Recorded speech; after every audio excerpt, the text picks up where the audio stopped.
Daniel van der Merwe. That's an excellent delivery by. Yeah, pass to Van Der. Goes on the shorter side. Van Der tries to lift that. And John takes it beautifully at that far leg. There you go. Oh, Albert rocking.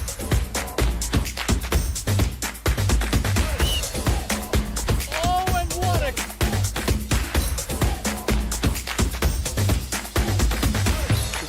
Oi! This time he's taken. Oh, and this time he... How he goes about it. Daniel Beche and Kim runs down. And Masono Falls back.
Just a fraction away from you.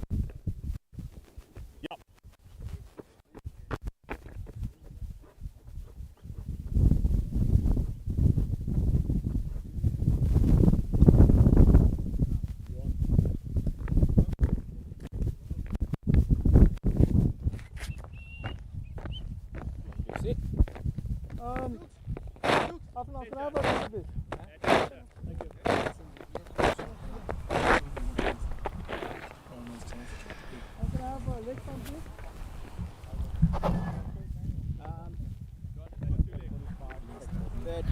Long on, please. Good afternoon from a sunny but breezy Uplands College here in Mpumalanga for the CSA T20 knockout clash between Mpumalanga Rhinos and Northern Cape Heat. Northern Cape Heat have won the toss and elected to bat. Joining me today is Ali, and we will be taking you through this game on what has turned out to be a much better day than expected after the washout of the first round a couple of days ago. Opening the bowling for the Rhinos is Yika, and on strike is Vandiar with Kim at the other end.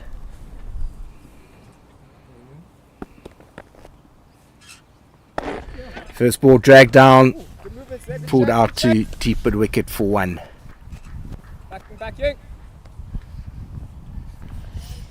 A ploy with the Rhinos, obviously opening with a bit of spin, taking pace off the ball early on.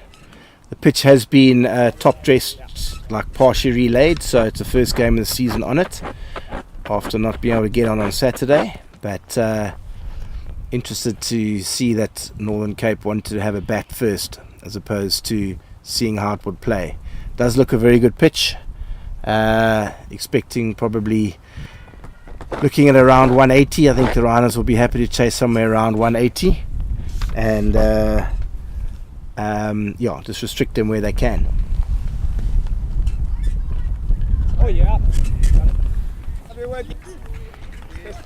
Just drifting into the left-hander, using a bit of swing coming in, hustling through the over.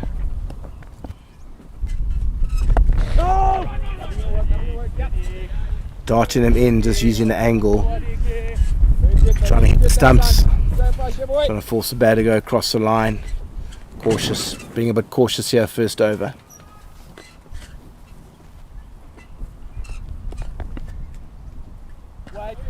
Lovely position. Lovely that. Love your work. With only 2 fielders allowed out, definitely no flight given by Yika here. Yeah. That's alright. You're a man, that boy. Really good for me there. Tucking him up. Well bowled. 5 balls gone. Only 2 runs on the board.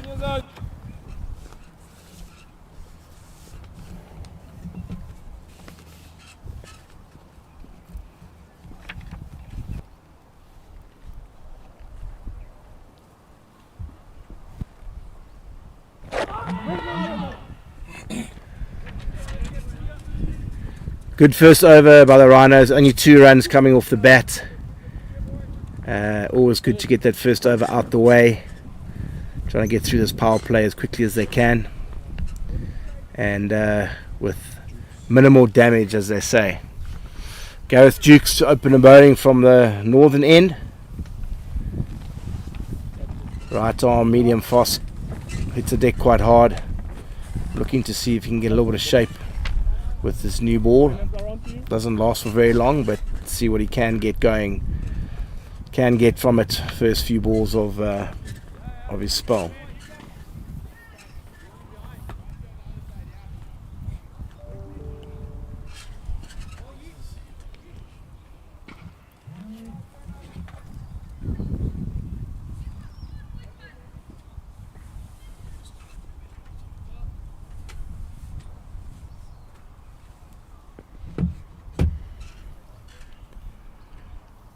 Round the wicket, first up to the left-handed. Good hard length, tucking up Kim there, not to give him any width whatsoever. 2 fielders out, deep square, and backward point on the boundary. 2 short third men, put it that way, just to stop the ball, stop it, trying to run it down. Obviously looking to bowl some good hard lengths here up front.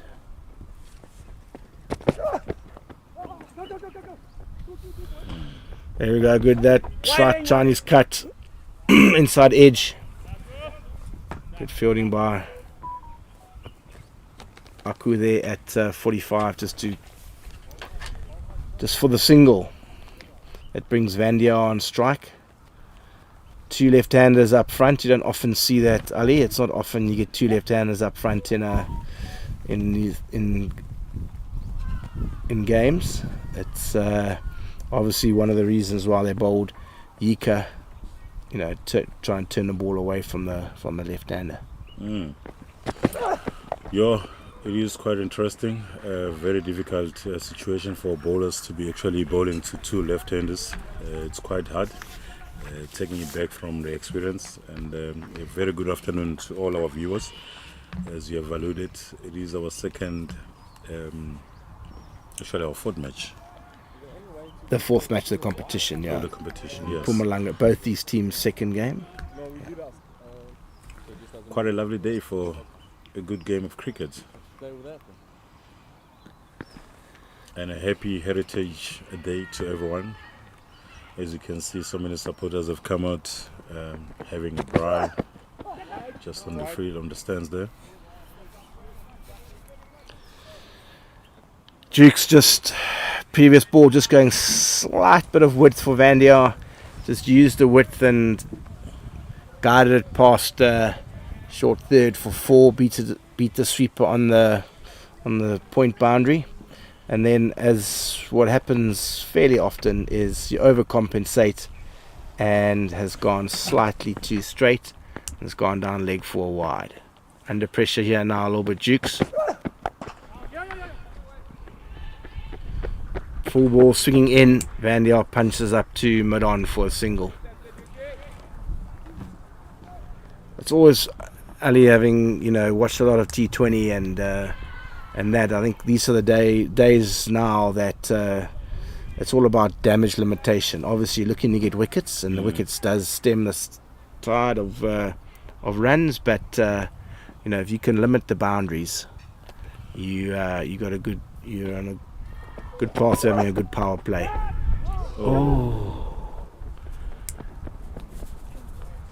I'm not sure if that one went through his hands. Yeah, I think that carried. I think he's tried to run it down, slash it down to backward short third, and looks like it's just popped out of his hands. Low catch, low chance, just above the ground, and it looks like it's just popped out. Good to see Jigs there sticking to his game plan, and definitely that was game on for the Rhinos. Unfortunately, he couldn't keep his hands on the ball. I think it also caught him by surprise there. Randy are just getting a singing.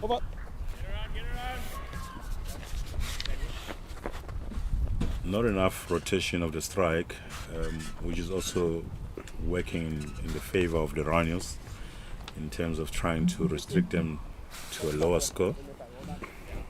So far, we haven't seen any boundaries coming through.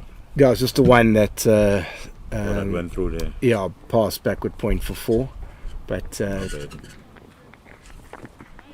2 overs gone, 11 runs on the board. Rhinos will be happy with the start, but obviously 4 big overs coming up in the power play, just to try and limit.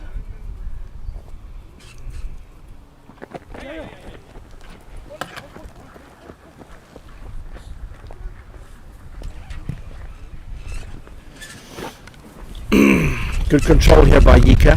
At 7 balls he's bowled, he's pretty much got everyone just angling back into the 2 left-handers and cramping them for space, and looking to attack the stump. So if they go across the line, there's a risk of getting LBW bowled.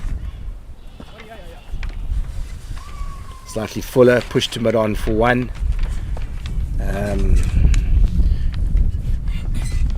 Good consistent areas by Yika here to start of the innings. It's good to see that he's trying to force the batsman to play across every time, and there goes Vandier. Just used the angle coming back into him and just picked it up over square leg, backward square leg for 4. Bit of a risk, but obviously this game you have to, you got to calculate a risk, and well picked up by Vandier. Vandier obviously, will be eager to get a few runs after having been run out without facing a ball in the first game against Easterns on Saturday.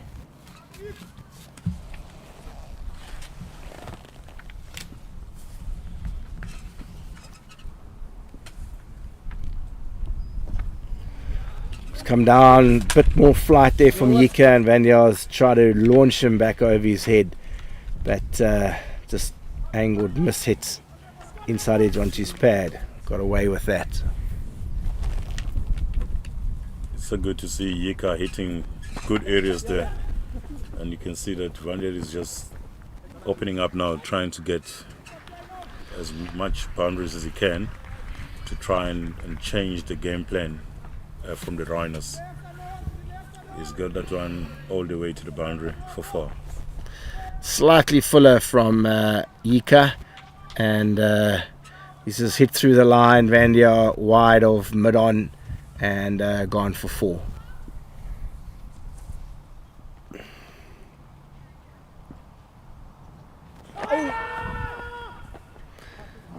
Just outside the line, gone for another sweep. Missed and no run. 10 runs off that over. It's 21 without loss after 3 overs. Dukes to continue.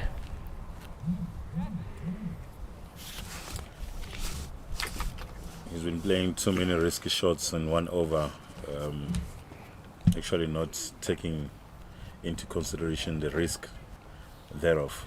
Obviously it's a T20 game, it's a fast-paced game. He's got to do it, but I think he's got to be extra careful. We'll see how it goes, if we're going to make any bowling changes. Oh, There's that hard leg from Dukes. Came just slightly hanging leg side, opened the face, and has just run it between short third and one of the short thirds and keeper for 4. Just using the pace and letting it run down.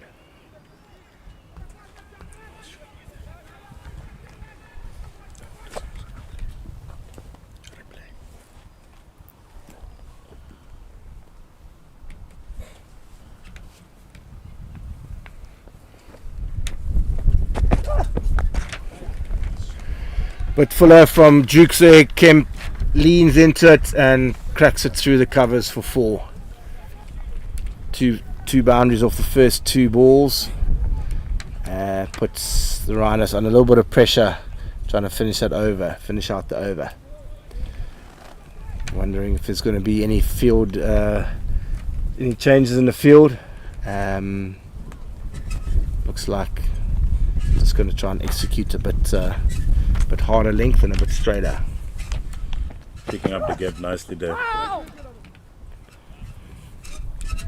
think it will be wise for Jigs to stick to his game plan. He's been trying too many different things, and perhaps maybe that is why he's lost that one in terms of getting the right length and putting it slightly fuller. Yeah, but a bit of width there. So he's tucked him up. He's trying to tuck him up into his thigh pad. That one, which he executed nicely. He's going to try and maintain that tight line. Any bit of width here, they're just going to free their hands and have a go. Yeah. Slightly fuller. Slightly fuller, yeah.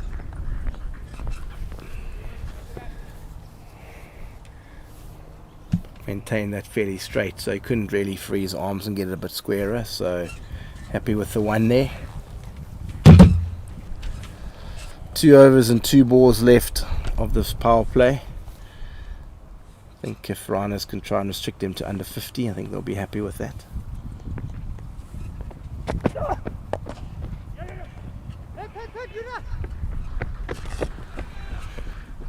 Dabbed into the leg side by Vandiar and scuts it through for a single. It's going to be a good year of cricket, having the Proteas or the Indians coming to play against the Proteas in the 4 T20 internationals, and that will be in November. So our viewers, those that are listening, those that are following us, they can get their tickets on.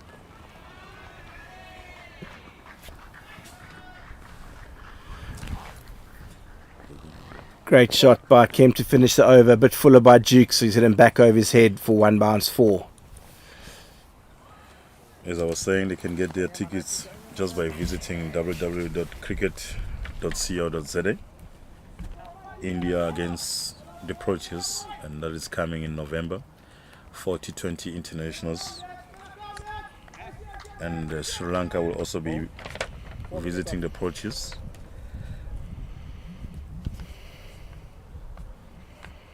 For 2 test matches and a full Pakistan tour this summer.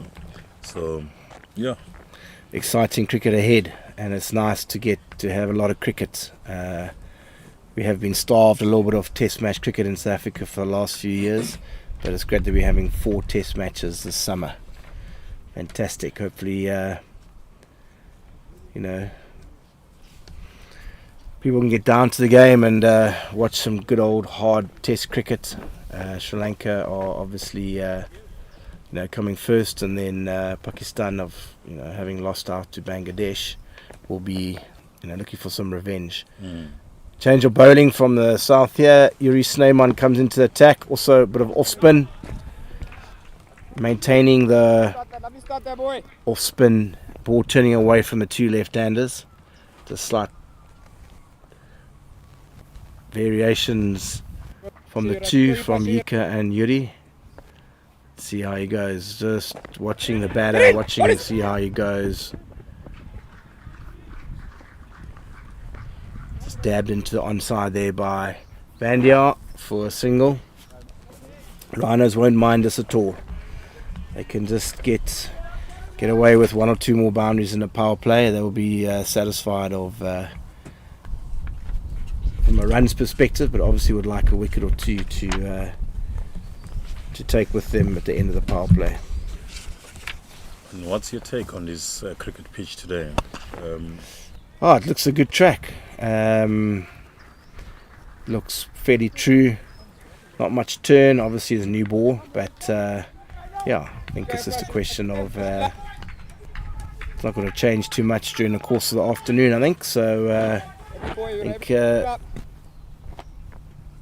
from a batting second perspective, at least the Rhinos will know what they've got to chase. At the moment, Northern Cape Heat aren't quite sure what a good target is. So it's up over, slapped over, backward point, balled in.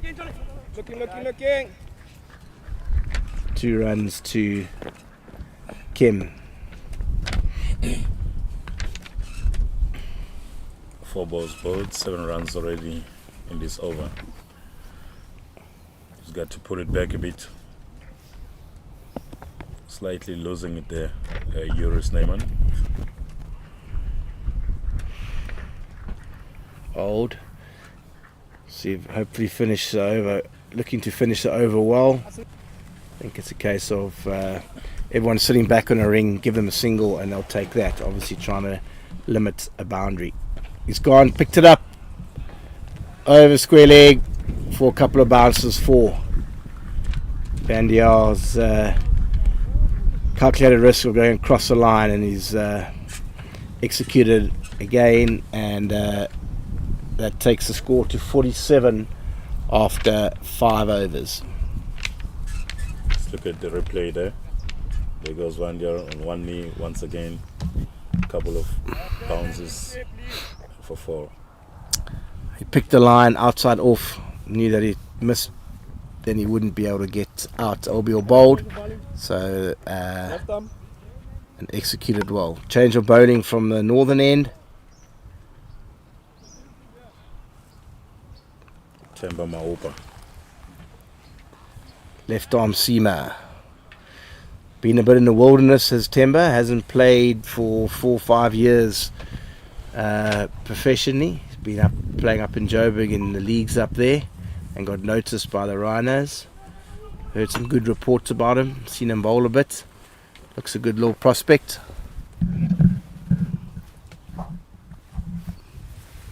Left arm over, in he comes, pushes it down leg for a wide first ball.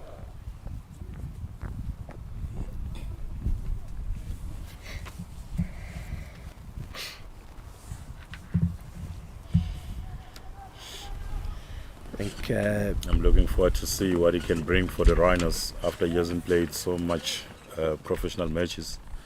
Hopefully there's something hidden Absolutely. Oops, misfield. Exactly what the Rhinos are not actually looking forward to. This left hand, right hand, I mean, this two left-handers is, Causing problems for the bowlers. yep, just missing their line slightly to these left-handers, and it's resulted in a wide and 4 runs off the first, well, effectively the first ball of their over.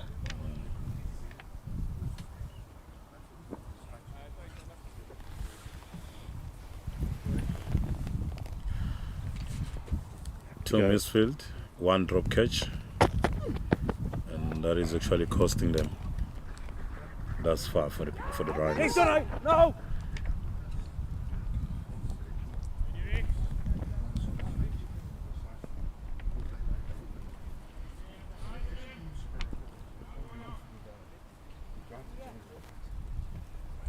I think they just need to be calm, stick to your game plan, and the wicket will come.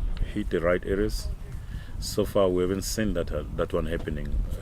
They've been bowling all over, just missing the length, missing the line, and it's a bit of a problem. Good one. It's better on looking at middle leg as opposed to pushing it down the leg side. Nice, good hard lengths by Temba. Nice tall bowler. Gets a bit of bounce, so if he hits a good area, it'll be hard to strike it. There we go. Just what I said is another hard length, hits Vandiar high up on the bat. He's trying to go over the leg side, but it's just spliced him a little bit, and another dot ball straight to mid wicket. Good comeback here from Wapu.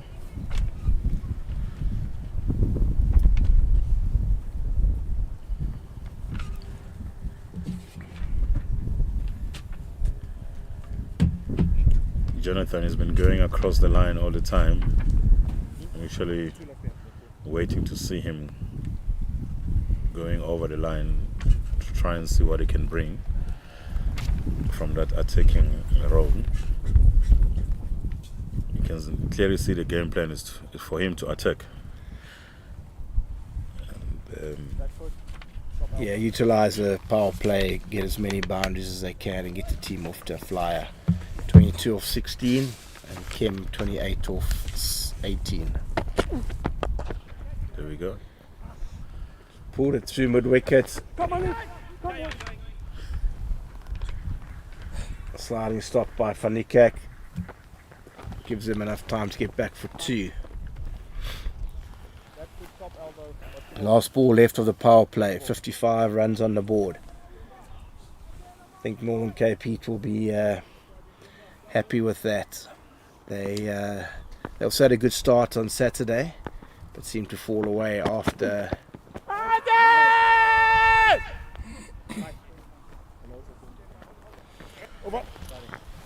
Dot ball to finish. Appeal by the bowler, but looks like it was just going over and down the leg side. End of the power play. 55 for naught. Let's see the appeal there. On the replay, yes, going down going leg down. side.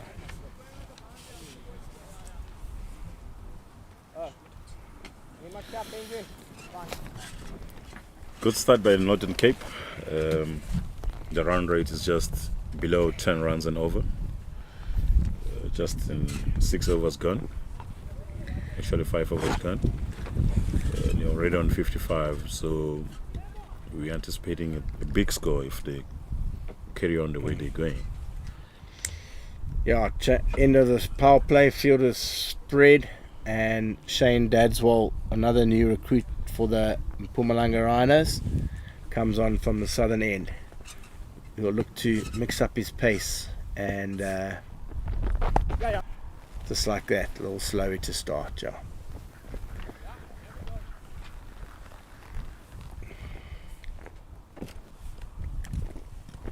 Good acquisition, Shane Dadswell, for the Rhinos, having obviously been part of the SA20 this year, beginning of the year, with Joburg Super Kings, and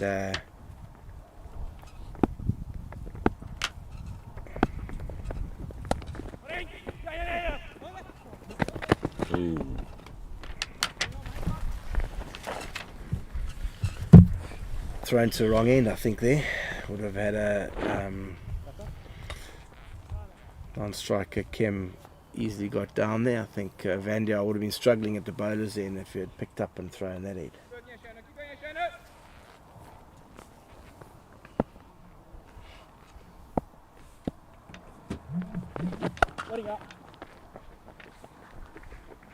But a wood slapped out to sweep on the offside, just for the single.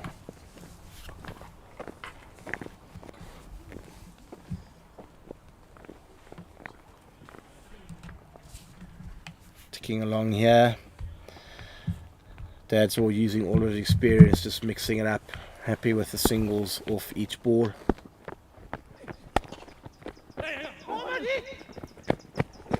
Oh.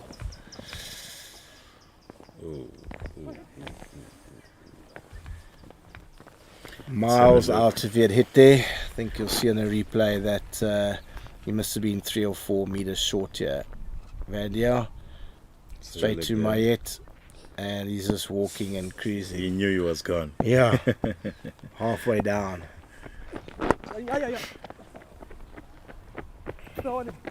Worked out onto the leg side for 1. 5 or 5 balls. Good start by Dad's roll and his Rhinos debut. I must say he's bringing a lot of experience to his attacking side. That was a good signing by the Rhinos. I think they've got a pretty balanced side for the season. They have, yes, quite a few new recruits. Competition for places, some good players missing out, 1 or 2 injuries as well. So probably got a squad of 16 that can actually play. 16 players that could possibly play each game. End of that over. 6 runs from it. Ticking along Northern Cape. I think Rhinos will be happy with that. Not too perturbed, I don't think. The Rhinos obviously are looking to get a wicket here and there, but keeping them in check now. The power play is over, and obviously with some big hitters and quite a long batting order, the Rhinos will be happy to chase around 180. Possibly not 200, but certainly 180-ish. Joris Neyman coming back from a different end. Probably trying to see how he can control the air. The ball in the air. There's a bit of up in the air, and it has gone all the way for 6. Ground staff scattering in the corner. Great pickup, slug sweep by Vandia. That takes him on to 33 of 22 balls. 67 runs partnership in just 7 overs. They need to break this partnership. At the moment, it looks like it's running away from them. Oh, On the side! On the side! he's gone. Oh no. Oh no. I'm on the floor, boy. Slightly wild throw there, not quite straight enough, and on the half volley, hard for Snowman to try and pick it up and run Vandia out. You'll see on the replay now. I think he had enough time, Sneyman, to just it's a I think, half volley. Back cut for 1.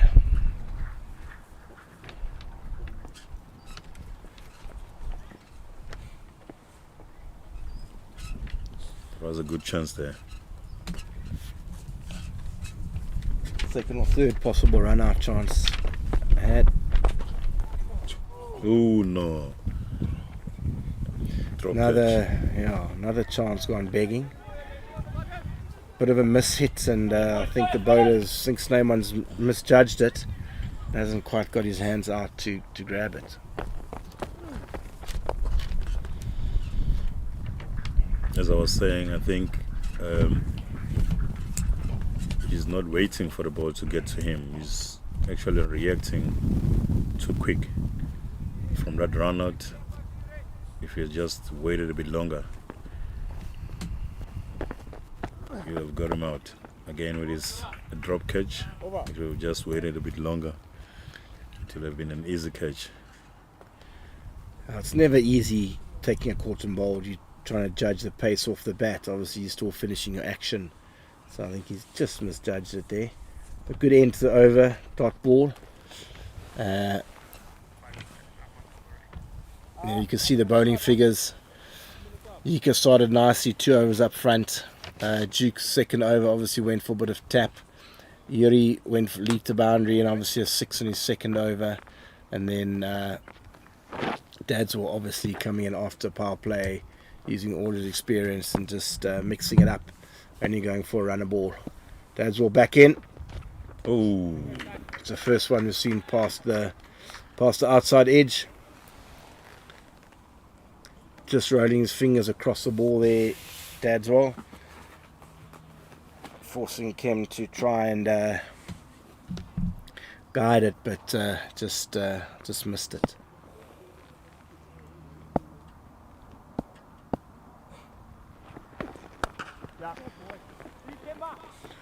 missing the length. Back of a length, pulled by Kim in front of square. Good fielding by the 2 Rhinos players out in the boundary. Gives them enough time to come back for 2. Dad's always pulled it a bit short there. He might pitch this up a little bit more. He goes even shorter, a bit quicker. And only restricting them to 1. You can see the game plan there. We've got 2 sweepers on the boundary, trying to force the batsman to play across or to pull. Looking at the fact that it's quite a long... Yeah, probably the biggest boundary of the field out there. So he's looking for them to pitched it up, and Van Dier's leant into it and hit it over long on for 6. He's not happy, Dadswell. He realised he's just bowled it slightly too full, and given Van Dier option just to get underneath it and hit it over long on. You see on the replay, just in the slot as they show these days on ball tracking, and picked it up by Van Dier. He probably bowled a bit. He's gone a bit fuller this time. Just can't get underneath it. Slapped it down the ground for 1.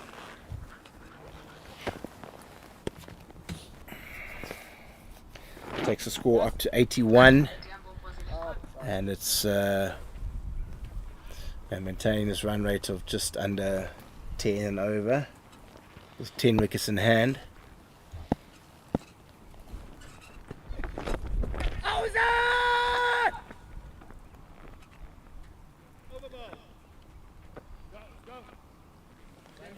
Appealing for a catch there, and Bongani Jada says not out. Looks like it's just flicked his pad going on the leg side, but another end to over with a dot ball, which is Change of bowling, left arm over. run rate sitting at a healthy 9.4. If we look on the replay of that last delivery, it looks like it might have just flicked that pad there of Kim, resulting in a dot ball and not a wide. Good call by Bongani Jele. He's one of the best umpires the CSA has produced. He's won a couple of awards, and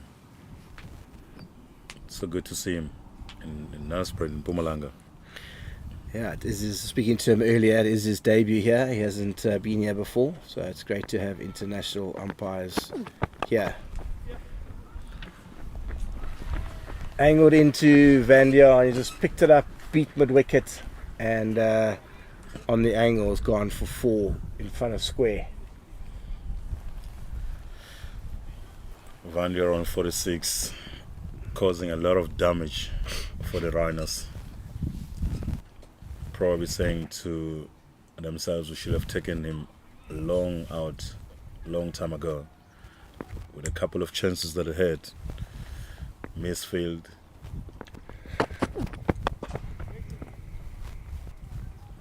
It's quite a big hitter.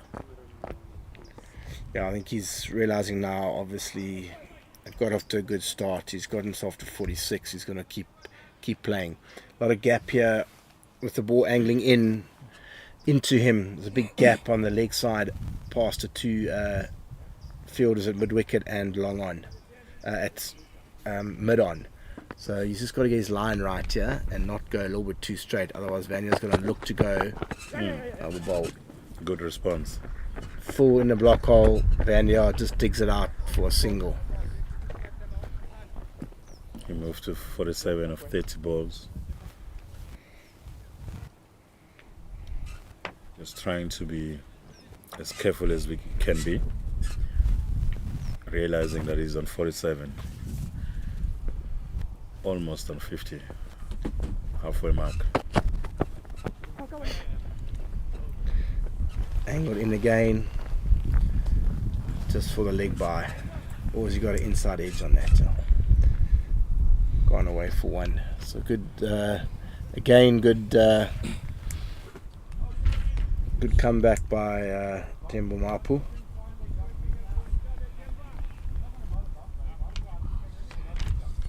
Having a chat and looking to change the field.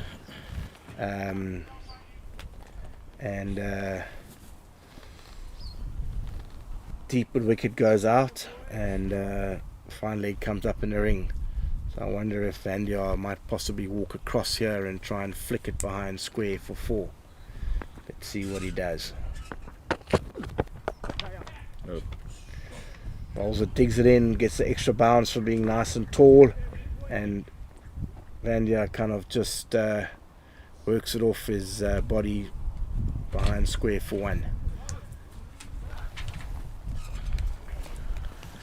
Captain Mayet and Snyman in conversation about possibly changing the field for Kim, but they're keeping it the same. And like he's walked across and tried to work him over that short fine, but missed and end up with another dot ball. Good, very good end to the over there after that 4 first ball. Which has actually brought the run rate down to under 9 for the first time since in the power play, since early in the power play. So Rhinos maintaining a good steady display here of bowling. Just a bad ball here and there, which just seems to be getting dispatched for 4, but they're pretty much sticking to a plan and holding good steady display in the field here. Possibly, like you say, Ali, if they're just taking their chances, having 1 or 2 wickets might well have been a lot better. Temba Maupa just doing what he's been called for. You can see that in the first over he got 7 runs. Only 7 runs came up from his bowling. Again he comes back, second over, 7 runs from his bowling. So it was quite impressive. You know, perhaps that's the reason the Rhinos went for him. Yeah. I think just his lack of experience early on, but I think he's set in quite nicely. And Duke's back now. See, he's very first up, changing the pace. I think pace off into the pitch, use the big square boundaries, and not hit straight with the wind. Another cutter.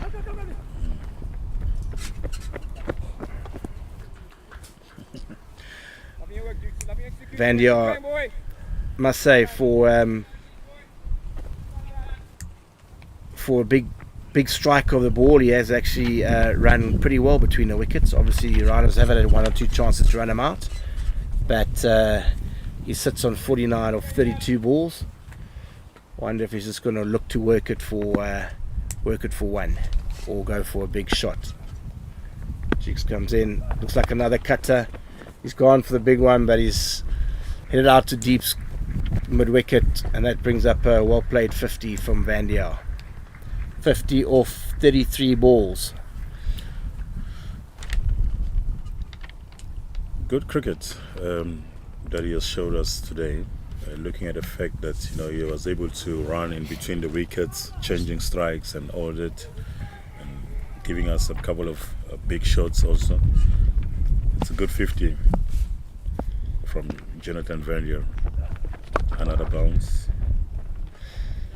Another cutter, slow ball bouncer into the pitch from Dukes, using that big boundary that we spoke about with 3 men out at long on, deep mid wicket and deep square. It's a big hit off a slow ball to be able to clear the ropes there. So clear game plan here from the Rhinos, bowling from the southern part of the ground, and it's paid off quite nicely so far. So up in the air, and Randier goes for 50. Captain Myatt takes the good catch. Very well bowled there by Dukes.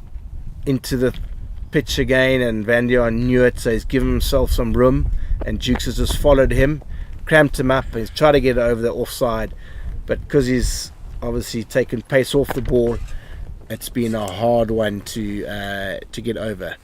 As you can see, Vandier backs away here, follows him, cramps him, tries to get it over the offside, but just hits it straight up, and comfortable catch by Captain Mayet. Good response by the bowling team, by the Rhinos, from Temba Maopa, and now Dukes comes back again just to cause a frustration. That we saw the run rate dropping from just 10 runs and over, and now it's just under 9 runs and over. That's a good response. It looked like the Northern Cape Heats were actually cruising at one stage, but now they've managed to actually get that breakthrough by breaking that partnership of 92 runs. And good batting display by the two, Vandier and Kim. I think they did pretty well to set up the tone.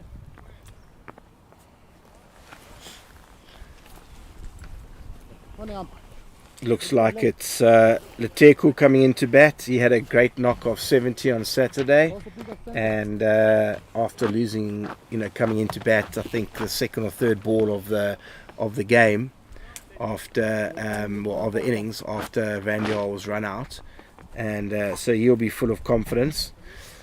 But today he's had to sit on the sidelines for more than half the innings, so let's see what game plan he has here. I presume he's just going to try and get Kim onto strike as much as possible, and tick over until he's accustomed to bowling and all of that. Yeah. Dukes comes in, looks like he's not going to change anything. Still hard cutters into the pitch, and it's the Teku just below the mid-drift, and they get through for a leg bye. Great over from Gareth Dukes. Wicket and only 5 runs off it. Takes the score to 93 for 1 off 11. The Rhinos will look to squeeze a little bit now. And try and pick up another wicket, possibly try and pick up the in batter Kim, and get 2 new batters to the crease, which always stems the flow. But has been a good period of play by the Rhinos.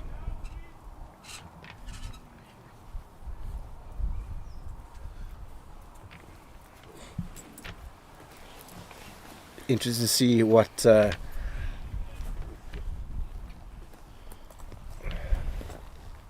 Maopa. Yeah, just to see how Maopa bowls to a right-hander here. It looks like he's coming around the wicket, and he'll look probably with fine leg back, deep square back, and cow. He'll be looking to tuck up the Teku and bowl hard, heavy lengths. Give him no width so that he can only hit the long boundary on the leg side there.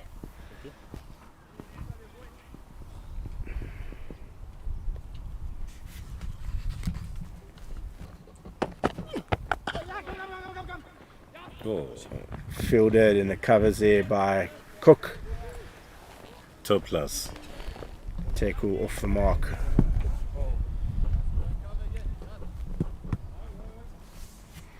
I think that wicket is just waking a few players up. Yeah, we've seen so many misfields, and that was a clean take from. Yeah, I'm pretty sure something was said in a quick chat between before the new batter came in, and just asking the boys just to kind of lift the intensity slightly. Upa back in, bowls it wide of long off, and they get back for a comfortable 2.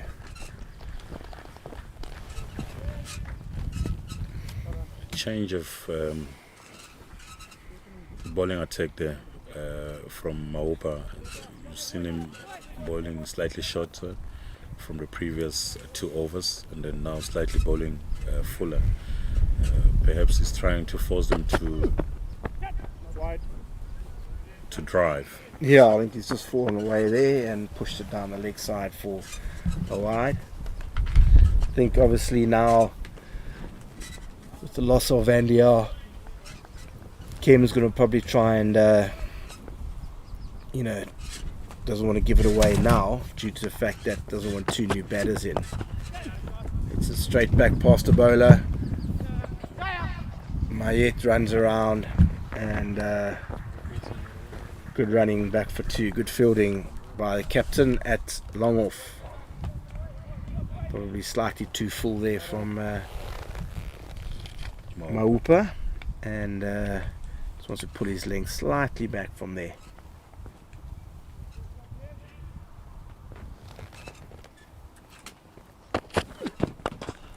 It's up in the air.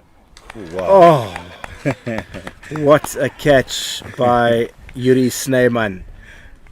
That ball has just swerved in the air at the last minute, and he's gone with 2 hands, and the ball has actually ended up sticking in his left hand.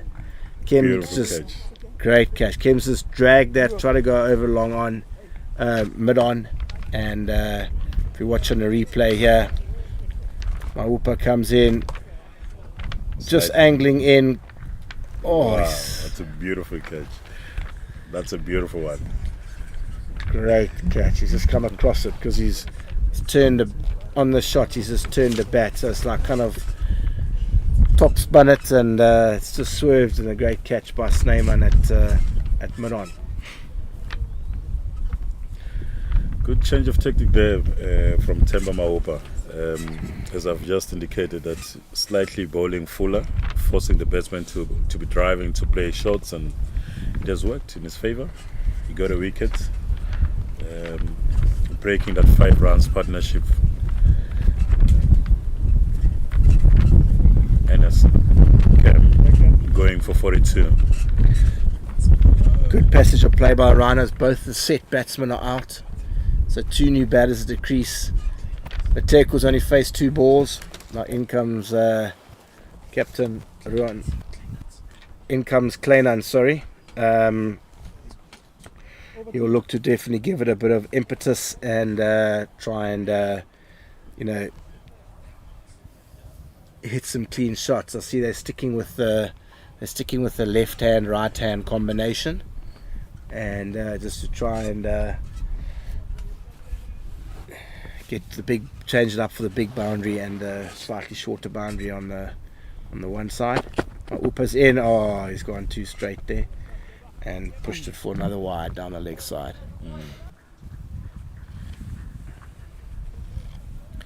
2 wides in this over.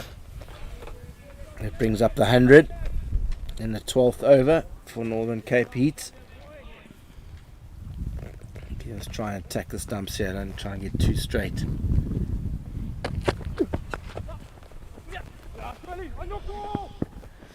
Driven backward. Good run. What's your take on the outfield? It's quite slow. They've been struggling to get the boundaries going. I think it's due to the rain that is actually taking place over the past few days. Maupa on the strike once again. Oh, Taking a bit of evasive action there. I'm not sure what Lenius was trying to do there. Yeah, I thought he was trying to possibly leave it for a while, but it's ended up actually hitting him. Like a bit of evasive action, so they get a leg bye for it. It's the end of the 12th over, 103 for 2.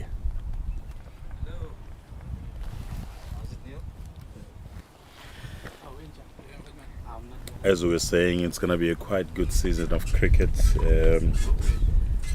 with our Proteas women to take on England in the 3 T20 international matches, 3 one-day international matches, and that will take place from the 8th of December, as well as one test match from the 15th to the 18th of December. And you can get your tickets from www.cricket.co.za.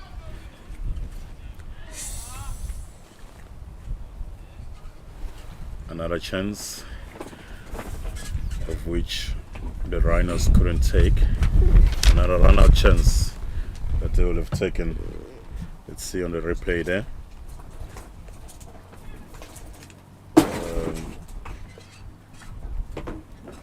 Oh, that was a big one. Miles out. Miles out. There was a big chance that. I think it has been like 4 chances already. Yeah, definitely been a few run-out chances. Obviously, Mayetis had one stump to aim at there, so obviously not as easy. They're pushing for 2 here, and they're coming back and turning and going.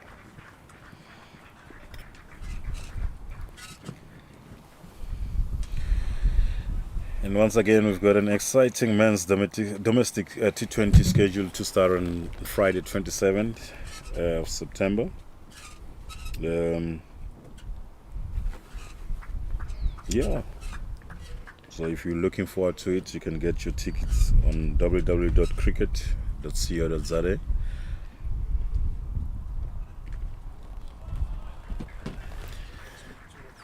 Great shot there by Teku. Gone for the ramp. Jukes has followed him. He's managed to get far enough across to be able to get it back over just wide of the keeper to the vacant fine leg. He's gone quite early. He's gone across. Jukes has followed him. He's actually dived across and got his bat out the way, in line, and he scooped it over. Great shot. Actually well bowled as well.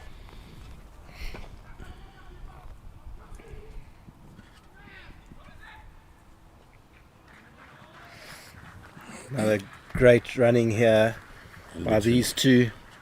They look extremely quick between the wickets. With the square boundaries fairly big, they're just pushing into the gap and running. That's the second 2 on the leg side that they've taken. 2 more balls left in Dukes' spell, so you can close it up well.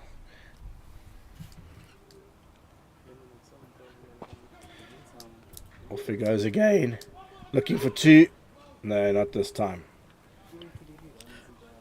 Leteko looking to be very sharp. Changing a few tactics there, trying to get quick singles, quick runs in between the wickets. Last ball of the over from Gareth Jukes. Let's see what he can actually provide here. We've got 2 new batsmen on the pitch. On the crease rather. Slow bouncer and dead ball. That will be the over. 113 for 2 in just 13 overs. Good spell from Gareth Jukes once again. I think he did pretty well last season with the likes of Herman Rose, who's not playing today. He's actually the 13th man. Kieran Kenny, we also seen him being impressive last season, this bowling attack of the Rhinos. So both of them today, they're actually not playing. You can see that probably they're trying to balance the team just to give it some variation and all that. And I must say it's working quite well for Mbasa as the head coach. Yeah, Kenny's just been nursing injury. He hurt his groin in a pre-season warm-up game, so he's just trying to get back. And I see we have a change of bowling here. John Henriksen coming in from the northern side. Experienced, very good death bowler. Has his name in the hat for the draft for the SA20. One of your best Yorker bowlers in South African domestic cricket. So he'll be coming in possibly with quite a few overs from this end. Starts with the wide down the leg side. With 4 overs left from this end, if Henderson executes well, he could end up actually bowling all 4 overs from this end.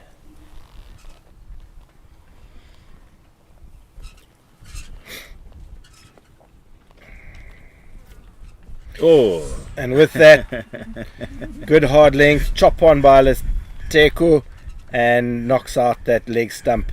And great start for Henderson to the season after that wide first ball. you can see that Leteko wasn't actually anticipating for that one to come through. It caught him by surprise. I think he was probably expecting a little bit fuller. Henderson, as you see here, runs in and bangs a good hard length, got good bounce, and it's just hit the top of the bat. And with Leteko looking to run it down, he's managed to just chop it back onto leg stump.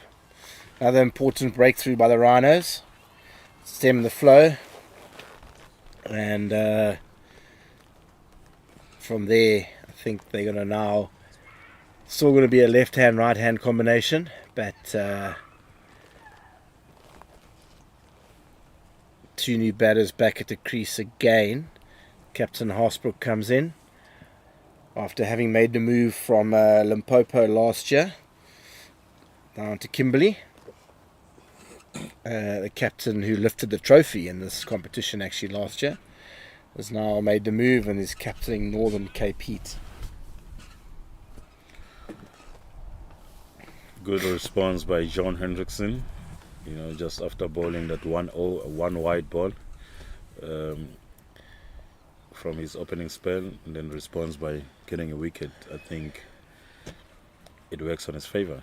As we were saying, that he's one of the best bowlers or Yorker bowlers in the SA. Domestically, definitely. He's obviously going to, now with new bat, he's going to look to hit hard lengths. I'm sure he'll try and do exactly what he did. Oops. Not quite there. Hits us. Oh! Low full toss to Harsbrook. He's pushed it out to Snyman at the mid-off and set off straight away. Snyman's just thrown slightly short of the stumps and has just bounced over.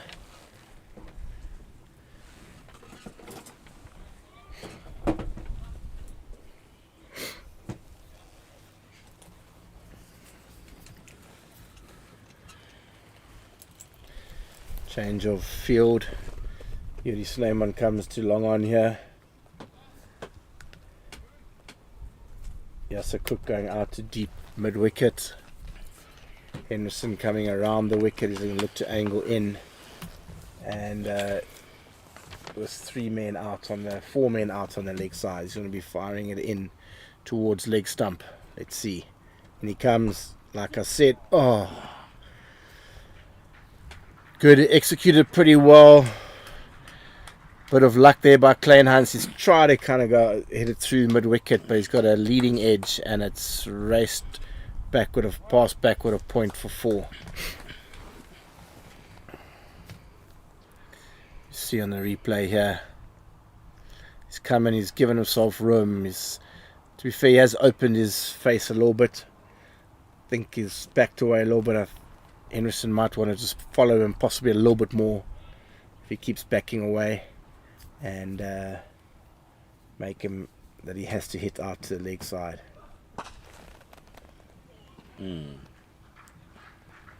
Backed away again, low full toss, and he's managed to whack it past extra cover for 4.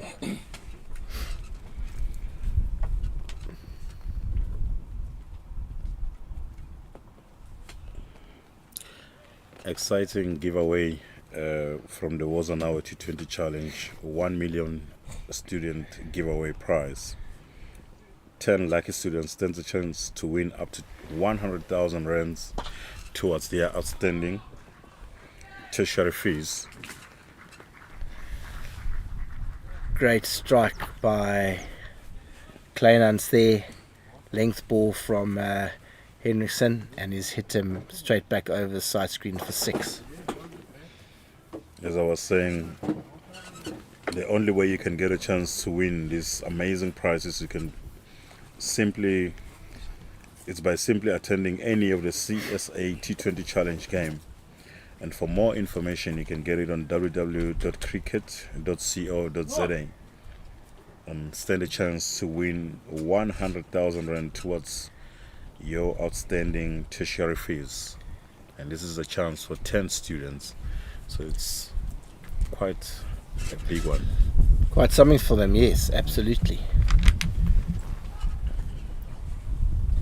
Snyman and Henderson having a conversation out here while they're retrieving the ball, and just on a plan to bowl to Kleinhans.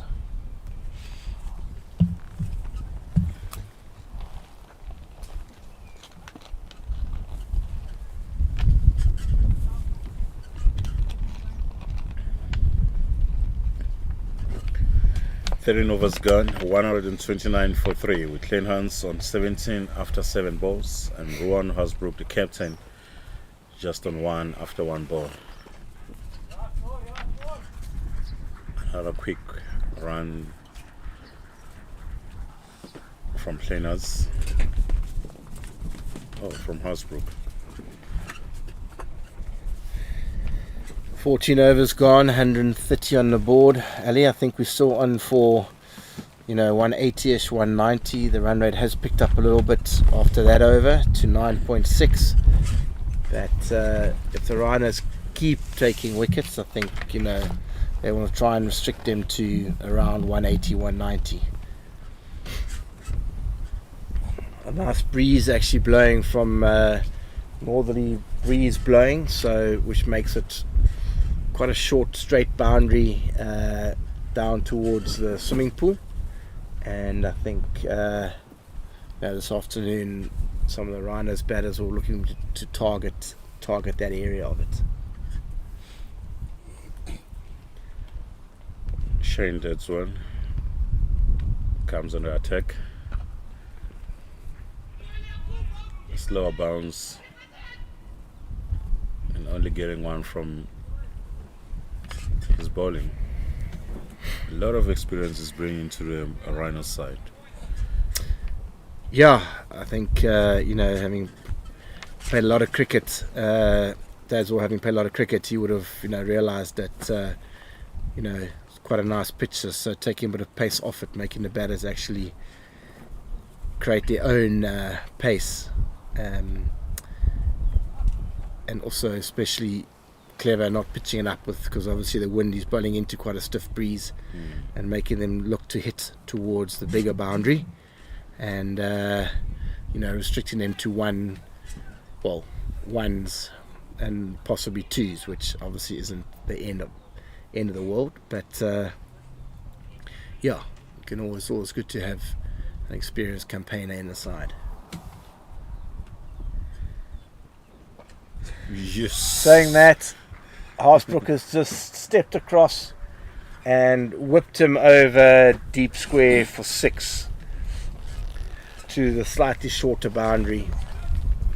Great shot, improvisation there by Hasbrook, and hell of a shot for his second ball he's faced. It's gone right across, picked it up just inside the wide line, and taken it into the trees in front of the rugby field. It's gone again, picked him up, similar, not quite as high, and gone for 1 bounce 4 behind square. Counter attack in the last 6-8 balls here by Northern Cape Heat has taken the run rate almost up to 10s. So they'll be pushing for 200 here. So I think at this stage the Rhinos will be happy with anything under 200. But Northern Cape here still with 7 wickets in hand, I think have decided just to put on the accelerator and really go for it. Hashtag wars on us, or hashtag be part of it. It is all happening down here at Uplands College. 141 for 3. We're playing us on 19. The partnership has gone up to 27 runs. Slow ball, just getting one from it.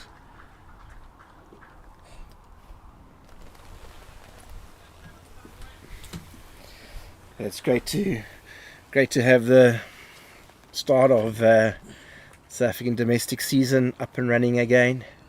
No better way to start it with the domestic Division 1 and 2 T20 competition, followed by some first class cricket. Then we go into the SA20. Short ball by Dadswell. Kleinhans just tuck it on the leg side for 1. And we also have the Hollywood Bets Pro Series Women Professional League. That will be also coming up, made up of the Hollywood Pro 50 and Hollywood Bets Pro 20, starting this Friday, 4th of October 2024, or next Friday, the 4th of October. Yeah, great to have a ladies pro series up and running. Something that other countries have had for a while, and it's great that we can have a full series of domestic ladies cricket going on as well. Good enter over there by Dadswell. Henriksen's to continue from the northern side. I think it might be a slight change in game plan here, and field placing. It's got a big boundary out to the leg side, so you might look to bowl towards that, to get hit towards that. Yeah, it looks like he's got quite a leg side field. Four outs on the leg side, 3 outs on the leg side now. Or am I missing someone? No, 4 outs on the leg side. So it looks like he's going to be firing it into the pads of Captain Haasbrook.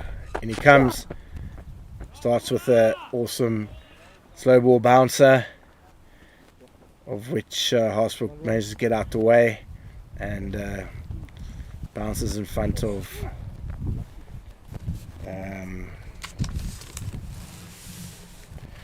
Musa Twala, who picks it up, stops it pretty well. So I think this is going to be the plan from Henriksen. He's going to fire it in quick and full into the toes, mix up his pace, but definitely bowl very straight line, not to give any width on the offside. And he comes into the pads, tucks it in into the vacant mid wicket, turning and going, and they're back for 2. Giving him no room there at all. Yeah. Just taking you back to the the Hollywood Super Bets Pro 50 and the Pro 20 series, I think it's gonna come in handy for South African women cricket. There's been a lot of outcry in terms of professional leagues, in terms of women's sport. It's so good to see this taking place, and it's gonna create a lot of opportunities for the young girls, and also looking forward to the T20 World Cup. Yes, which starts I think next week, Thursday or something. 3rd of October. South Africa's ladies has come off a just coming off a serious win against the Pakistan ladies in Pakistan, and yeah, they'll be full of confidence going into that T20 World Cup. Henderson bowls a superb Yorker, as I mentioned, and unfortunately just dug out and gone past keeper for 4. Executes another great Yorker again, follows Haasbrook, but straight and all he can do is dig it out for 1 run.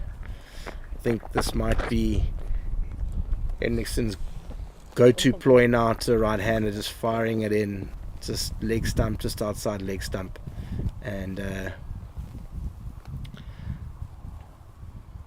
just so that they can't get underneath it. Very good executor of a Yorker. Let's see what his plan is now to the left-handed Kleinhans. Looks like bought fine leg is up, similar board to the end of last over. It's either going to go a hard length, I think, or Left hand, right hand combination. It's seemed to have worked quite well for Northern Cape Heat thus far.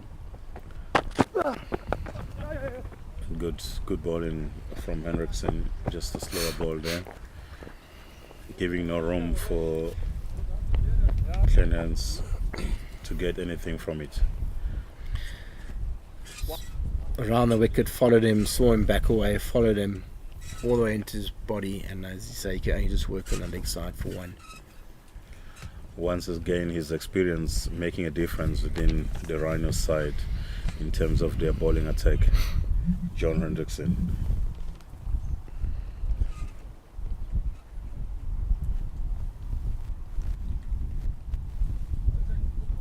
$152 for 3 in just 15 overs. 5 more overs to go. 38 runs partnership between Kleinhans and Ruan Hansbrook, the captain. Both of them in their 20s. Opening up the face of the bat and getting that one all the way for 4. Good strike by Ruan Hansbrook.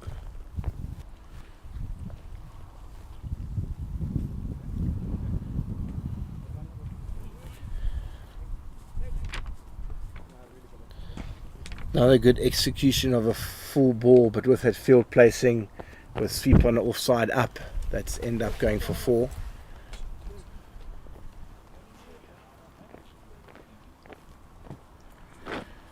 Another good partnership coming up, and which might be the one that could cause a lot of damage for the Rhinos if they are unable to break it. Looking at the fact that we only having 4 overs to go, and it's about time to see so many big shots coming up from the 2 gentlemen. Slightly shorter, only getting 1 from it. Great bowling from Shane Deadswell once again, bringing a lot of experience into the Mpumalanga Rhinos side. He's already bowling his last over of the day with only 31 runs into it with no wicket.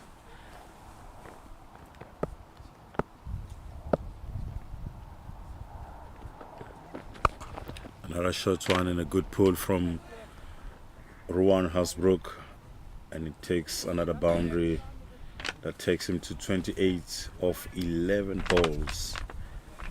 Wow, that's a good one. 28 of 11 balls with Kleinhans on 22 of 12 balls. Looking at the replay there, waiting for it nicely, and pulls it all the way for a boundary.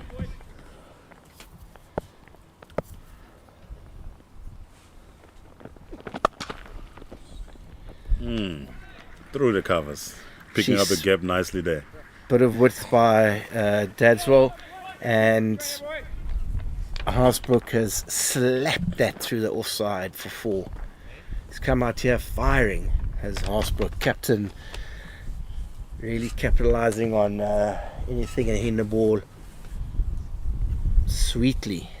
It's taken the run rate almost up to 10 and over. On par for 200 here.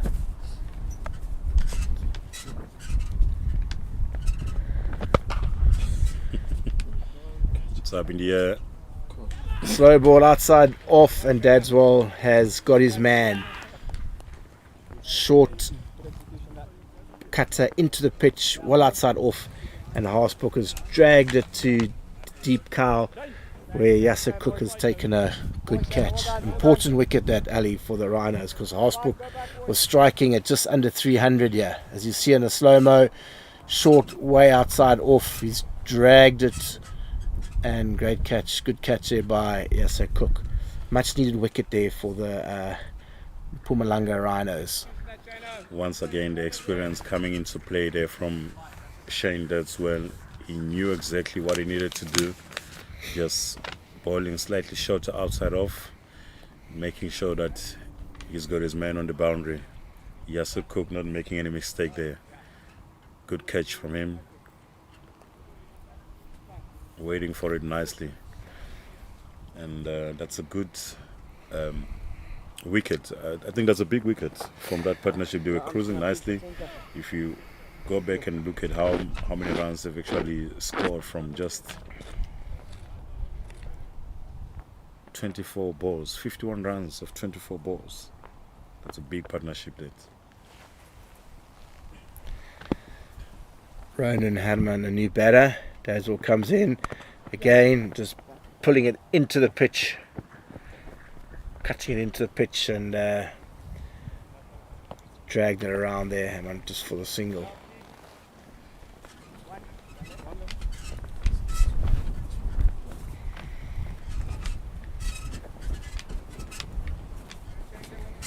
It is 166 for 4 after 16 overs. One ball to go, just to finish off the offer. Pulled around in the gap, picked out the gap between deep square and fine leg, and Kleinans ends over with the boundary.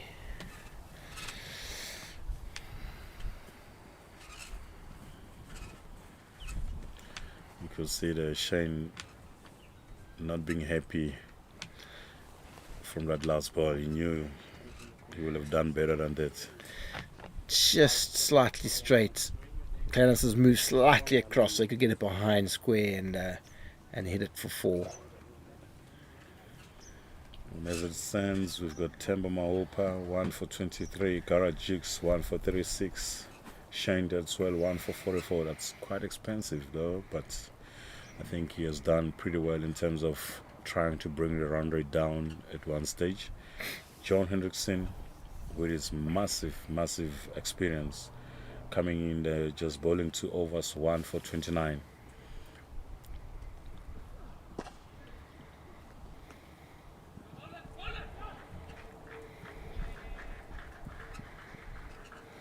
Oops. Good running from the 2 batsmen, Kleinans and Ronan Herman.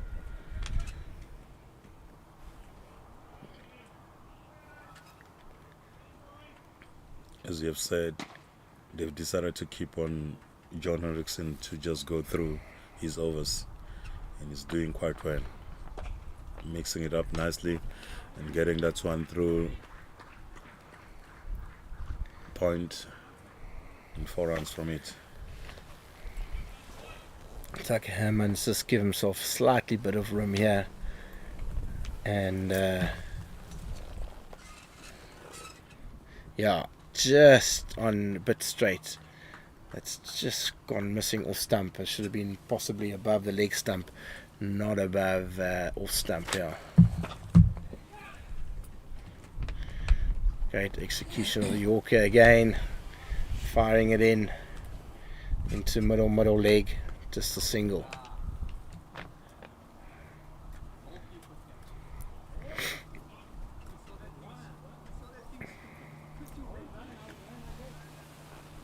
Northern Cape Heat just looking to go over that 180 bar, probably in the last 3 overs, just to get a few runs to take them into 200 or so, which is quite a big score.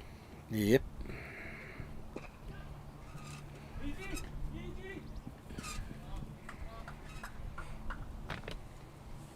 Sneyman shouting from the boundary there, just take it easy. We don't mind giving them a singing.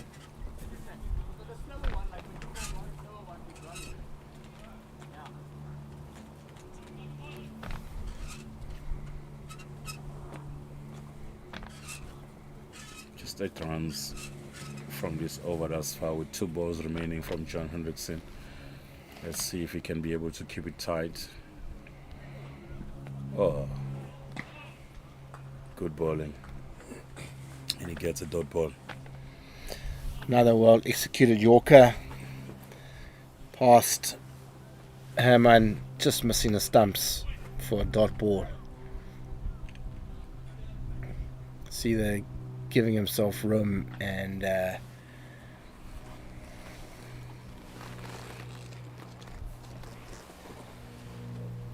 last ball of the over.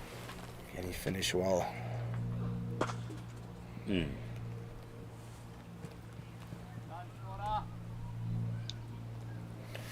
Good end to the over, 3 runs off the last 4 balls. 2 overs to go, 179 for 4. Once again, John Hendrickson just trying to keep them under that 200 runs mark, and so far he's been doing quite well.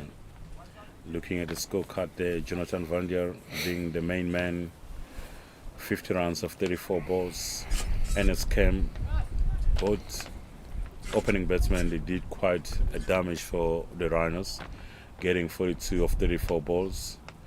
And once again, getting that breakthrough from Rowan Hensbrook, the captain, who goes for 32 of 13. Sean Dedswell making sure that he gets it right to Yasir Cook, who takes the catch. Temba Maupa back on from the southern part of the boundary, southern part of the ground, coming around the wicket to fires in that Yorker. Calling for 2 and they're going for it.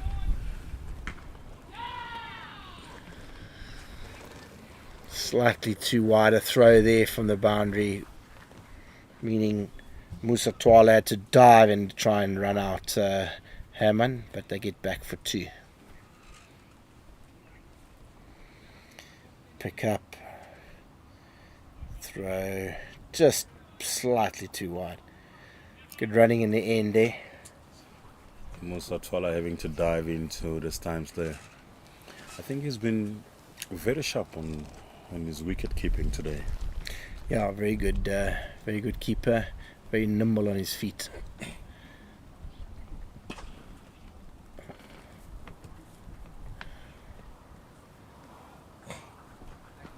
Bit wider there by Maupa and slapped out to the sweep on the offside just for the single. 10 balls left. Can the Rhinos keep the score down to under 200? I think if they keep them down to under 200, they might have a little bit of momentum going into the batting. Psychologically, 200 obviously, as we know, is it's a good milestone to reach, but can the Rhinos keep them under that? Back over the wicket to the left-hander. In he comes, good hard length.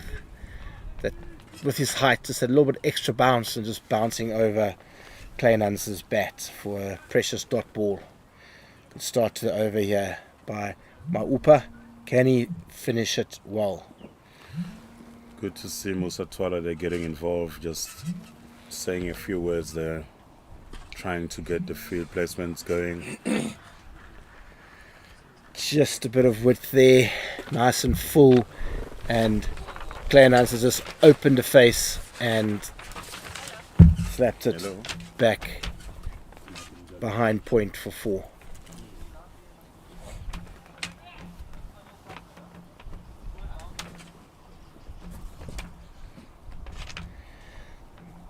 Eight balls to go in the innings. Temba Maupa just needs to get his line right. He's got lots of he's got to be hitting leg stump here or outside leg. He can't get too offside. He's done it again, and he's gone outside off, and Kleinhans has hit him back over his head, over long on, into the trees, just wide of the tennis courts for 6 with the wind.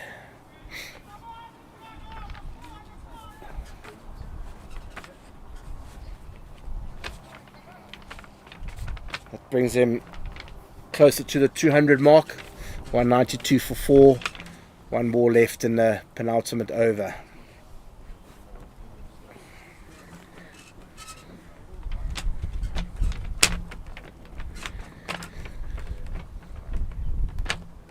Upa's just got to fire in a bit straighter here, trying to just hit the pads, don't get it too offside for that's a bit better, hitting leg stump, but they're probably going to run 2 here, and then they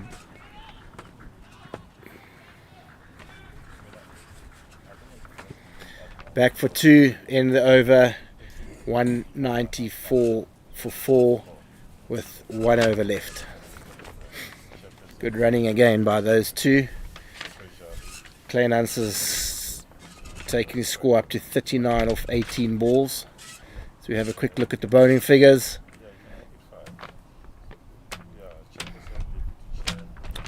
All going around 9, 10, 11 and over, except for Ika, who bowled his 2 up front while they were just obviously seeing how the wicket played.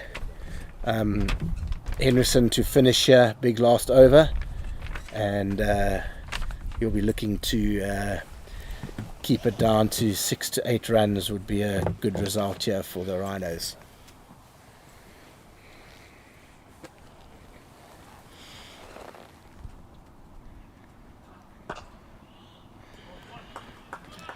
Great Yorker again, nice and full, tries to whack it back, hits it back to Bolo, precious dot ball. Good start by Henriksen, 5 more balls to go. Making sure that he keeps Ronan Herman on the strike there with only 12 runs on his name. Another year. Well bowled. Possibly get back for 2, but well bowled there from Henderson. Good. He's angling into leg stump, can't get underneath it, and hits it out to wide of mid wicket for 2. I think there have been unnecessary tools being taken from the fielding perspective. I think they can do much better than that. It's one of those things that they should be working on coming into their next game. Those misfield, those drop catches. Well bowled, hard into the wicket. Straight, pulls out just for 1. 4 runs coming off, 3 runs coming off the first 3 balls. Big last 3 balls left. 197 for 4. Trying his best to keep them under 200. Can he do it? Great effort if he does. Restricts him to 2 runs in the next 2 balls. That's for sure. Can see there also the coach Mbasa on the side of the field, just having a few words to some of the players there. Well bowled. Good bowling. Double bluffed him there. Bowled a slow ball bouncer, pushed it well outside off when he saw him back away and give himself some room. Meant that he actually ended up too far away from the ball and couldn't make contact. Kleinhans with the field set will look to back away again. Does Henderson double bluff him again and go out wide, or does he follow him? In he comes. This time he's followed him onto the top of leg stump. And he finds the gap. And he finds the gap and hits it away for 4. And see there from the facial expression, he's not happy. He knew that he actually knows that he could have done something better than that.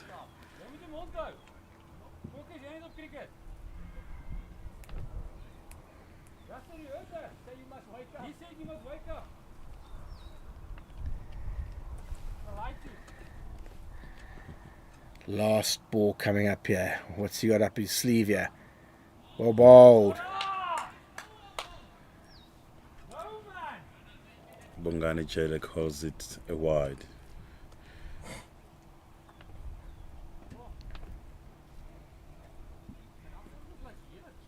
Let's see there on the replay. Probably there was something on replay. Yeah, I think he has followed him, and it's just gone a little bit too wide down leg for not a bad well bowled, not the worst execution, a little bit unlucky.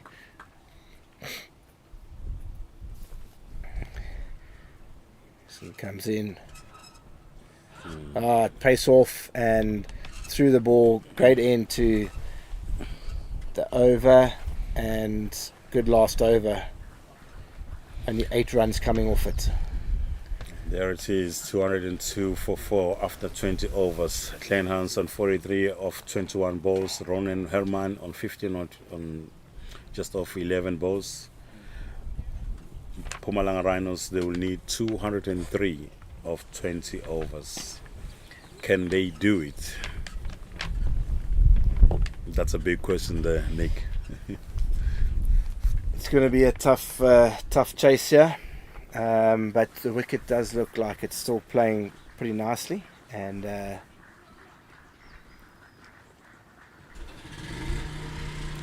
If you were to have a word with the captain or with the batsman going in now, what would be your take as a coach? I think obviously you've seen how the Rhinos bowled and what has actually worked, and a bit of pace off the ball and that.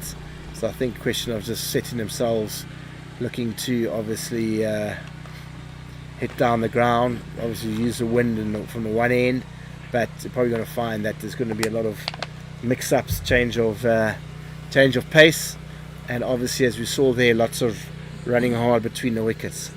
A lot of twos on offer with the big square boundaries, and just got to keep the scoreboard ticking and run those fielders ragged. That puts pressure on them. That's kind of misfields, the drop catches, and all of that. So as the small roller goes out to the middle, and the ground staff are just cleaning up the ends, we will be back with you for the second half shortly. Yeah, definitely. Just to give those that have just joined us, for those that they don't know what's happened, just to take you back a bit, Jonathan Van opening the batting for Northern Cape Heat, getting 50 of 34 there, with also Ernest Kim, his partner, getting 42 of 34, taking the Mpumalanga Rhinos by surprise, climbing all the way to the 90s. And we've seen also Cannons getting 43 of 21 not out, as well as Ruan Hasbrook, the captain, getting 32 of 13. Some great bowling also from Mpumalanga Rhinos. Temba Maopa 1 for 38 in 4 overs. Shane Dedswell 1 for 44 in 4, as well as John Hendrickson, the main man, 1 for 46 in 4. Garrett Jukes 1 for 36 in 4. And that's how it went about in the first innings. A change, 202 for 4 in 20 overs, which means Mpumalanga Rhinos will need 203 in 20 overs to win this one. And that's it from us. We'll see you again as we bring you to the second innings of the Mpumalanga Rhinos.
Welcome back to lovely afternoon here at Uplands College, where the Rhinos have just walked out along with Northern Cape to chase down a target of 202.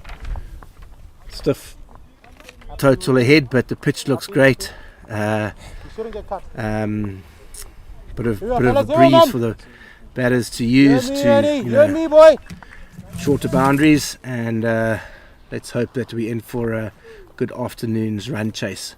Opening the batting for the Rhinos is Mayet and Cook. Mayet taking strike, and Ernest Kemp is opening bowling, left arm around the wicket. Mayet goes back to cut straight to backward point. Nice tight offside field here. 2 men out in the boundary, long off and deep mid wicket. Flight, good areas. Mayet just goes forward just to defend. Circumspect the first few deliveries. I'll try and keep wickets in hand here. We saw how Northern Cape started off nice and slowly, just to see what's up.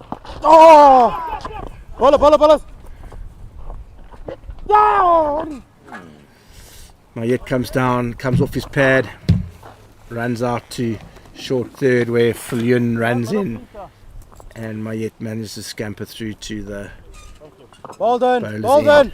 First run on the board, courtesy of a leg by, but brings Yasser Cook on strike. Ernest Kemp started well here, just varying his pace and line first few balls, and he comes. Bit of flight. Cook tries to go over long on, misses it, and that looked to me, Ali, like it's just gone over the top of the stumps. Yeah, just missing the stumps by an inch there. Just trying to play across the Yasser Cook.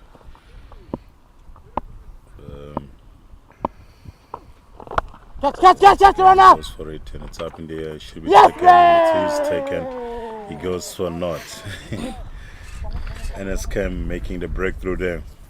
He's done well with the bat. He comes back now with a ball to do a lot of damage for the Mpumalanga Rhinos. 1-for-1. Actually, he goes for naught. He goes for naught, yeah. Second ball. I think he's just looked to go a bit straighter, and it's just Ernest Kemp has just held it back slightly, and he's ended up dragging it straight to the only man on a leg side boundary, and he has to depart. Second ball. Not the best start from the Rhinos, and obviously it's just, it's looked to kind of go, I think it's looked to go a little bit squarer, but he's ended up picking out the man on the deep mid wicket boundary. Good start by Northern Cape Hint, making sure that they stick to their bowling attack, they stick to the basics and doing what they have to do. They've been very sharp in terms of fielding. Not too many misfields, I haven't seen anything yet, which will make a lot of difference in terms of putting the pressure on to the batting of Mpumalanga Rhinos. Nonela Pika comes on the crease. Be part of it. Mpumalanga Rhinos way under pressure. On your right. They need more than Be part of 11 it. That runs one. to win this one. Green. Yeah, obviously it's not ideal. You're losing an early wicket in a run chase, but under pressure. Yika has had a good warm-up game last weekend, and finishing the over there, great first over that actually has ended up being a wicket maiden for Ernest Kemp with one leg by. So great start here for Northern Cape. Opening the bowling from the northern end is big, bulky, strong Hardus Fulyun. He'll look to run in and hit the deck hard with this new ball and tuck up the batters. Starting with a slip, I see, and looking to bowl a heavy ball as he does. Mayet on strike, Haasbrook just having a chat to his bowler, just making sure he's got sweeper out backward point on the offside and sweeper deep square on the leg side. Quite regulation fields these days for the opening for the seamers, but that does mean they can use the pace and work it backward a square. And he comes nice and straight first ball, and Mayet pushes out to wide mid on for 1. Waiting for it nicely there. Mohammed Mayet just getting off the strike and getting a single there. All in all, good day of cricket and good cricket we are seeing here at Uplands College.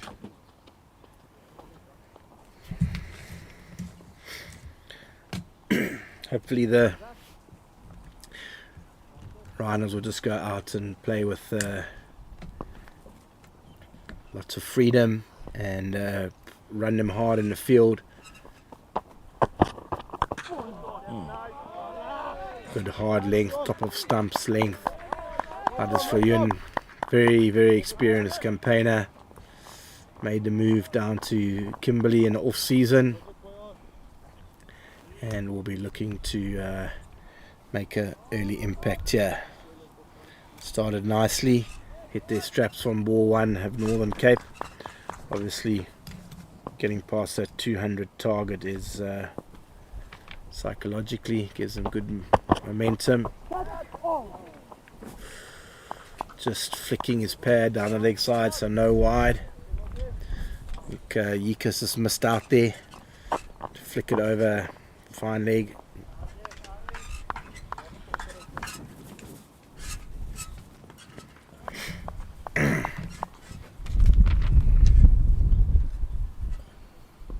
Huddersfield just giving a few words there to Yika. You could see the aggression there from the two stars. Shot, that's a good shot, just through the covers and goes all the way for 4 from Yika.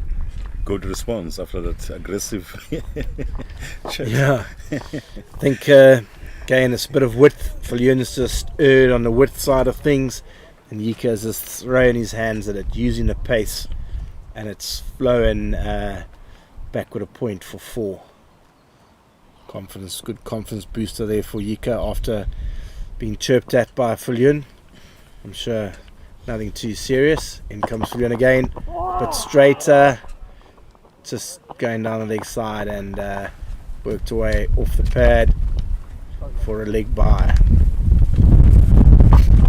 Wind seems to have picked up a little bit, which could be to the advantage of the batting team.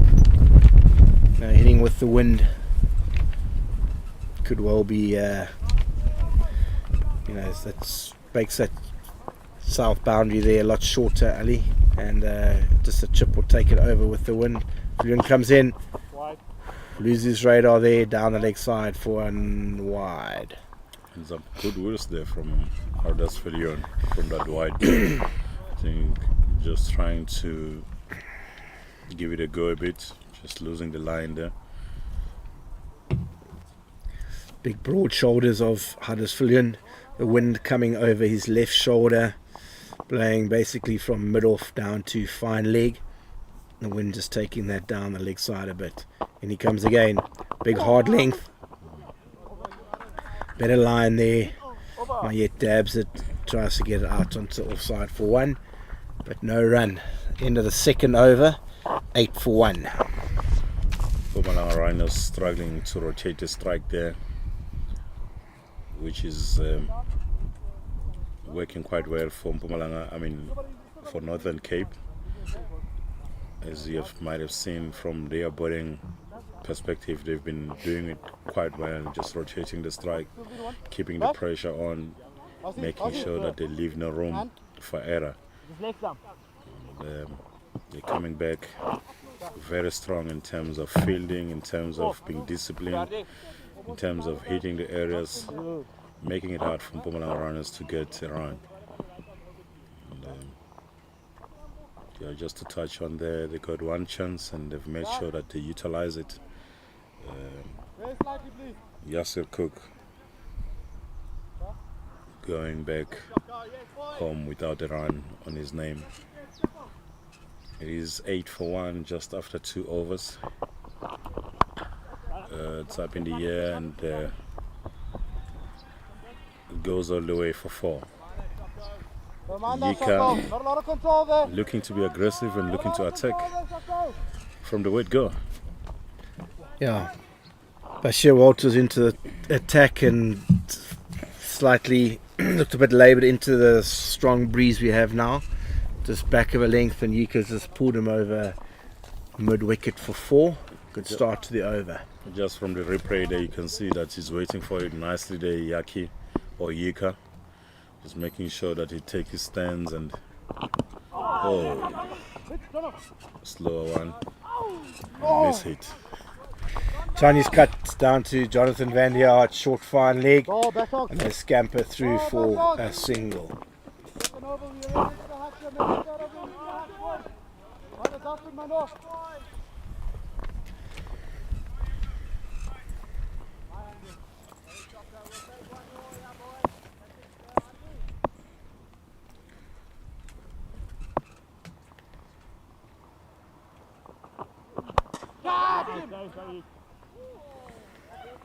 Bashir Walters mixing up the balls quite well here, making it not easy for the batsman to be able to pick up what is going to be bowling next, and just taking off the pace from the ball and making sure that it bowls towards the game plan.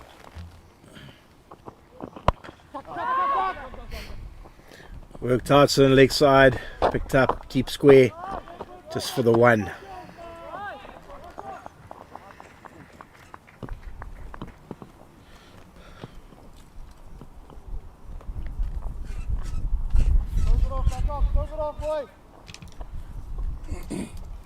$14 for 1 in just 2 overs, 189. It's what they need in 18 overs to be able to win this one.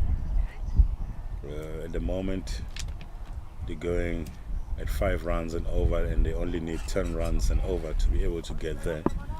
Mohammed Mayet on 2 after 7 balls. Yika on 9 after 7 balls. You can see that they're trying new things to be able to get the scoreboard ticking. And, all of a sudden you can see they're trying to rotate as much strike as they can. Walters holding a good length here, not giving the batters any width, making them, they want to go ahead across the line. Protection on a deep square boundary. Last ball the over. Let's see what.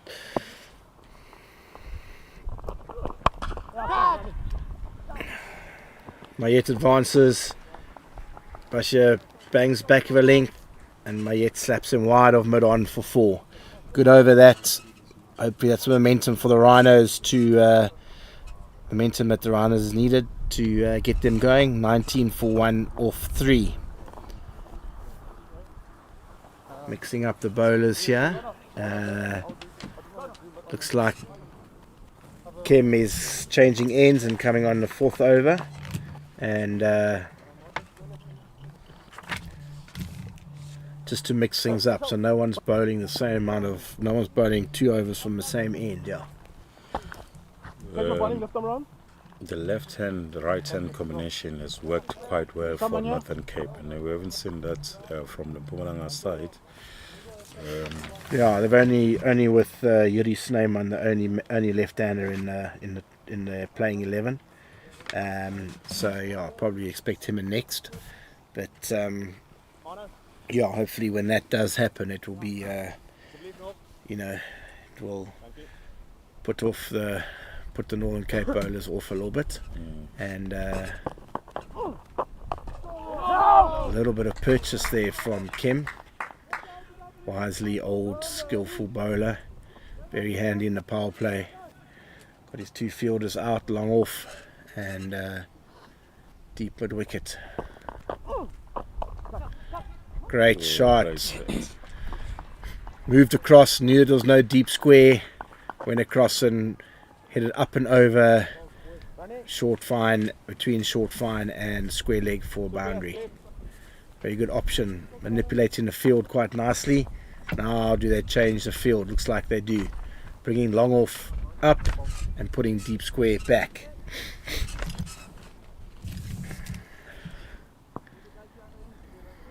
Seeing some great shot selection there from Yeka,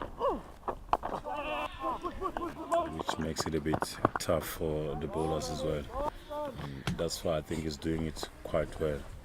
As you can see, they're just getting off after getting the boundary and making sure that they rotate the strike. It's also another thing or another factor that works in their favor. Yeah, they're going to make sure that they're not hitting the boundaries. They keep, like you say, rotating and pushing twos and keeping the scoreboard ticking. Oop.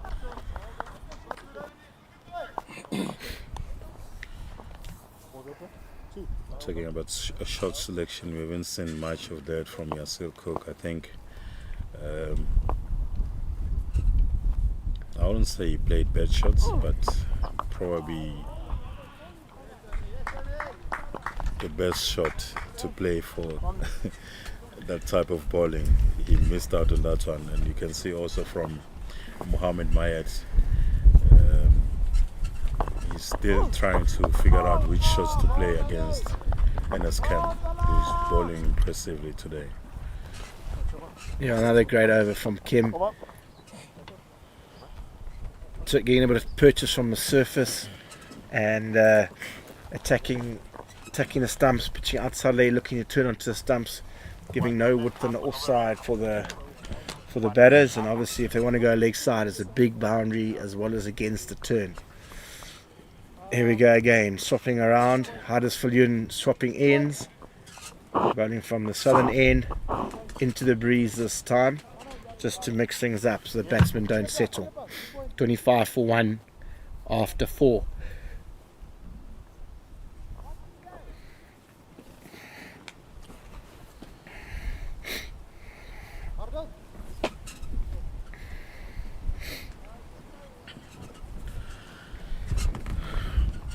Once again, happy Heritage Day to all our viewers, and this is a great week down here in Mpumalanga. Just to give you an update, tomorrow we'll have the Rugby World Cup Trophy Blitz Tour.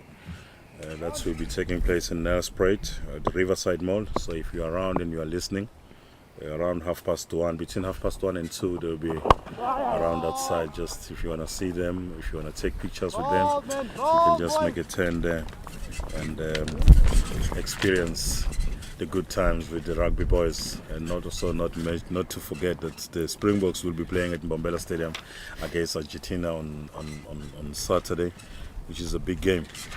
Sure is going to be a very festive week up here in Lowveld.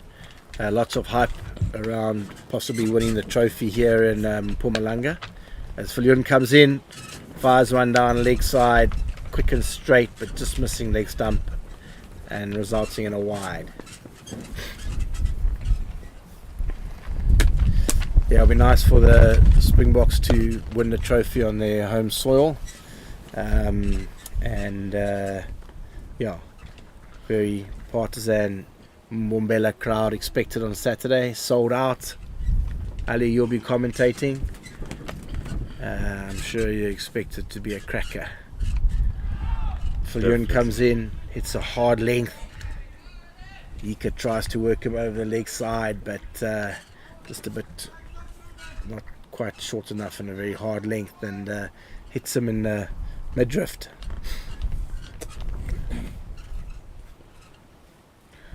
And you can see that Viljoen just making sure that he chaps him as much as he can, just to try and get him off the game. But Yika, with so much experience, you can see that he's handling that one very well. Another good one from Yardas Viljoen. 2 dead balls in a row. Yeah, again, hard length, just top of the stumps. Yika's going a little bit too square, going across the line. Not short enough for that. look to possibly play down the ground, use the wind, possibly maybe just advance slightly, looking to hit him back down the ground. But as we know, Basli Viljoen is going to always look to hit a hard length. Straight down the leg side there for another wide. Ika's possibly missed out. With no fine leg back, any bat on that will race to the boundary for 4 or possibly 6. He's been trying to play that shot for the 3rd time now in a row and missing it quite often. Perhaps he might have to try and do something different because he's been struggling thus far. Yep.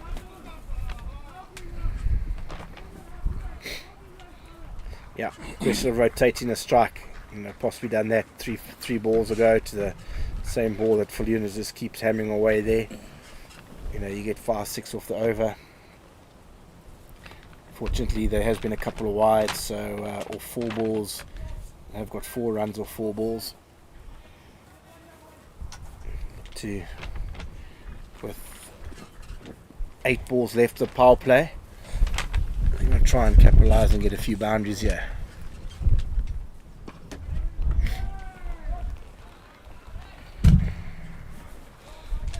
Good bowling from your Viljoen. Even though he has bowled 2 wides from this over, but he's doing quite well in terms of making sure that he sticks to the basics and putting the pressure on.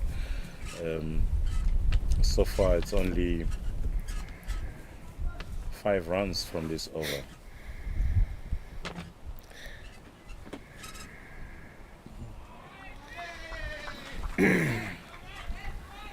Great bowling by Viljoen.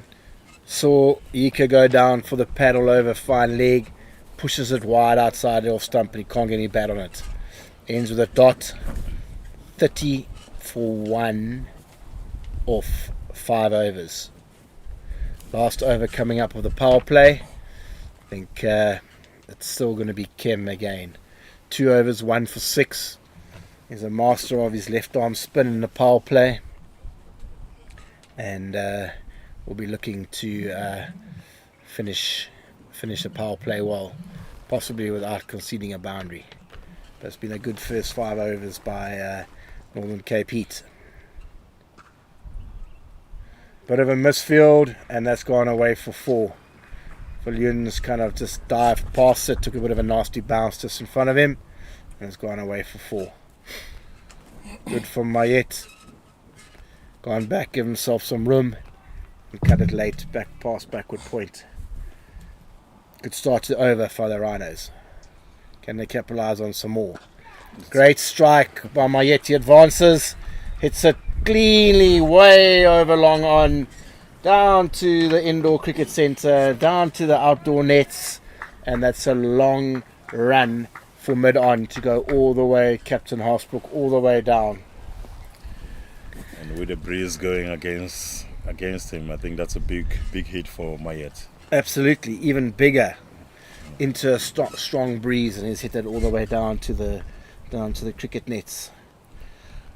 Just after 5 overs, Northern Cape hits, they were on 50 for naught, and we're not doing badly in terms of the difference. 40 for 1 after 5 overs, 39 runs partnership, so slightly trying their best to be on par and to pick up the run rate, which is something that they're doing it quite well at the moment. 163 runs, more runs to win, and just 15 overs. It is doable. Definitely. Shot. Kim tries to keep it outside leg stump there, not to give any width to Mayet, but he backs away superbly and hits a ball from outside leg through the offside for 4. It's 4-6-4. Is this the momentum that the Rhinos needed? Pitched just on leg stump, straightened. Mayet's moved right backwards, and he's come down to try and hit that back over the head again. Mishit. Luckily, fortunately, on the ground, down to deep mid wicket for 1. 15 off for first 4 balls. Good momentum. This could be good momentum to take into the after the power play. 11 runs and over required from here on in.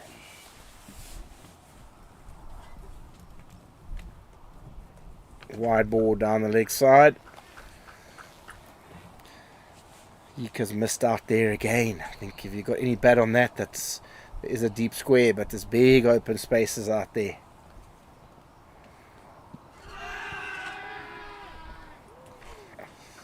Yika advances, tries to work it to the leg side.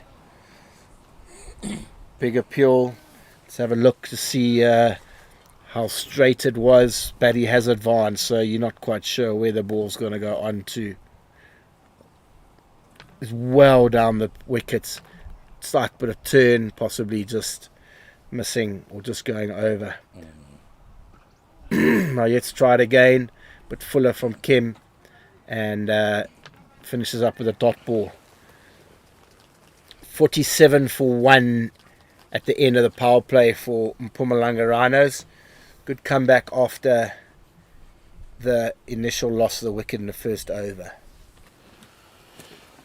Yes, indeed. 45 runs partnership between the two. Mohammed Mayet on 24 of 18 balls and Nonelela Yika on 16 runs of 16 balls, making sure that they keep their head up and staying on the game. There's still a lot to be done. They need around 160 odd runs to win this one.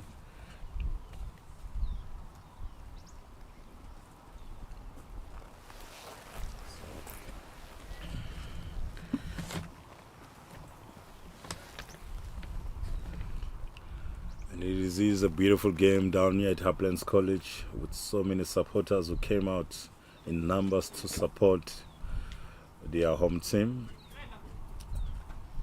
During their Heritage Day, you can see everyone enjoying themselves there. Just it's up in the air, and Yika is the man that falls short. Yika goes for 16. Another good breakthrough from Northern Cape, just breaking that 45 runs partnership. Bashir Walters making that breakthrough on the second over, 1 wicket, 11 runs thus far. It's been pretty good. Yeah, well picked up by Yika. Fortunately, into the breeze, just held up a little bit and taken comfortably on the deep square boundary. I've been saying a lot about that shot that he has just played now. He's been struggling a lot, and that's the same way he's gone out. Probably could have done something better there, but what can we say? It happens. That brings strong left-hander, Rhinos only left-hander, Yuri Snyman onto the crease. Hopefully this with the left-right combination here will make things a little bit difficult for Northern Cape.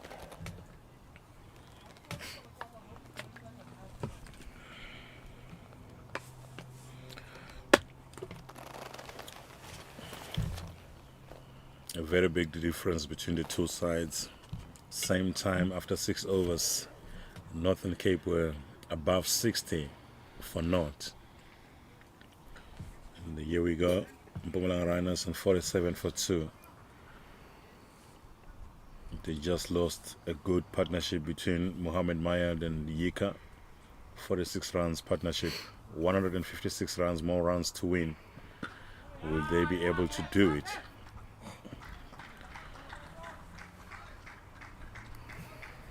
As a captain or the head coach of Mpumalanga Rhinos, Nick, you've been around, you've played a lot of cricket with so much experience. What would be your approach going forward from now, just after losing 2 quick wickets? Just got to, momentum. You got to keep momentum going. It's up to 11 overs so far. options like that, keep rotating the strike, there's going to be a lot of opportunity for twos and obviously boundaries. As we saw, first thing is a quick scoring ground. Straights aren't particularly long, so balls that are there to hit, you've obviously got to make sure you capitalise, don't miss out, and obviously, you know, no dot balls are a bit of a killer, especially how we saw them keep, you know, running their twos and singles towards the back end of that innings. So just got to make sure we keep ticking along.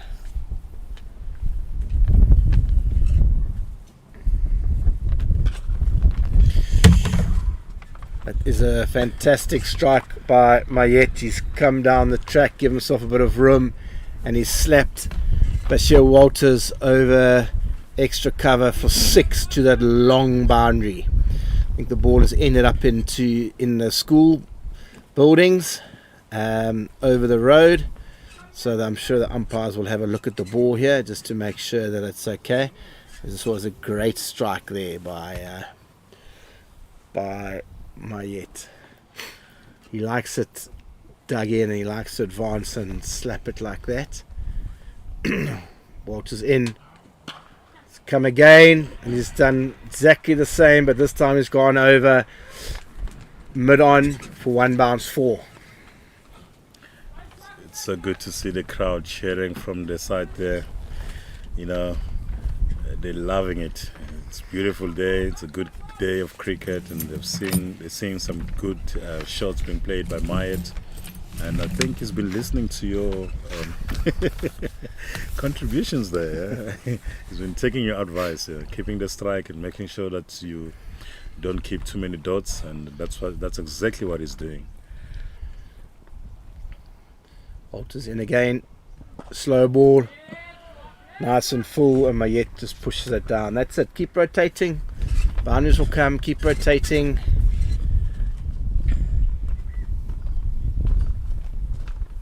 End of the over.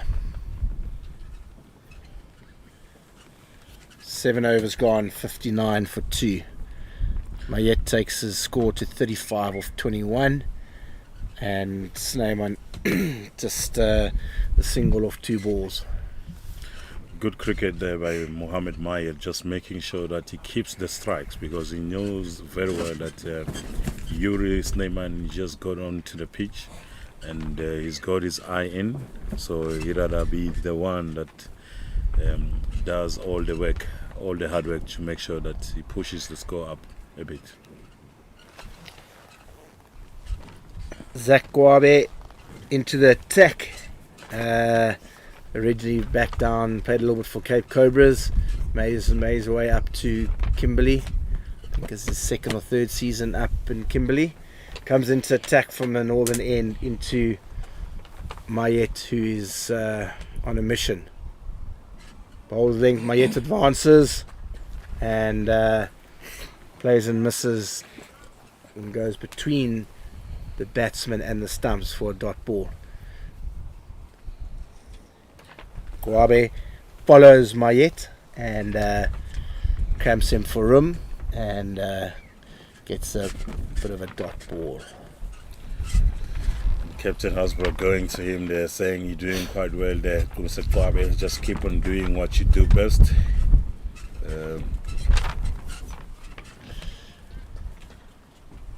Dug it in, pulled by Mayet down to the long deep square boundary just for 1. Hits it well, so it races out there, just the 1.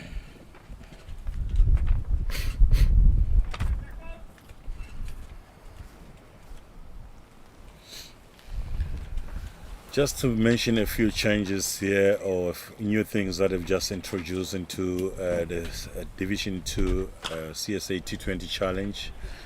There's going to be some awesome prizes for the best bowler of the match, taking home 1,500 rand, as well as the best batter of the match, taking home 1,500 rand. It's a good encouragement for the players. Yeah, it's fantastic. I think it's, a lot of the times you see all around on TV when, someone getting IPL and that, all getting rewarded for good performances. And be nice that that are coming into CSA T20 knockout as well. Kwabe just bangs it in. Yuri Snyman just pulls it to mid-on and they scamper through for one. Good start by Kwabe here. 2 runs off the first 4 balls.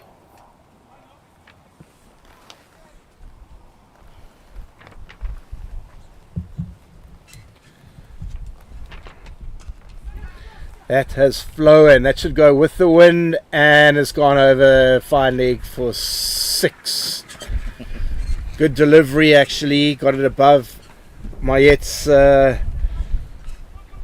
eye line and he's pulled it top edge, but was directly gone with the wind, advances and top edged, and the wind has just taken that. If it was the other end, that definitely would have held up in the wind, but like I say, we spoke about using the wind wisely and that was an option for that. Kwabe in again, bangs it in again, Mayet pulls it out for 1.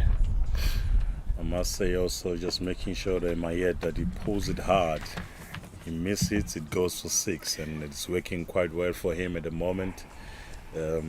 Using also the breeze that is moving towards the swimming pool end. Mohamed Mayet on 43 of 25, striking the ball very nicely there. 135 more runs to win. 68 for 2 after 8 overs, with some impressive bowling from Northern Cape. And it's came 3 overs, 22 runs, slightly losing it there in the last over. 7 runs and over with 1 wicket. And we've seen also Bashir Walters just coming in there, getting that breakthrough. Taking the wicket of Yaki Oyika, just breaking that partnership of 46 runs. So they've been quite impressive in terms of their bowling. And it's only from Felyun where we've seen a couple of wides, but at the end of the day, also with that being said, it's been very impressive. Thank you.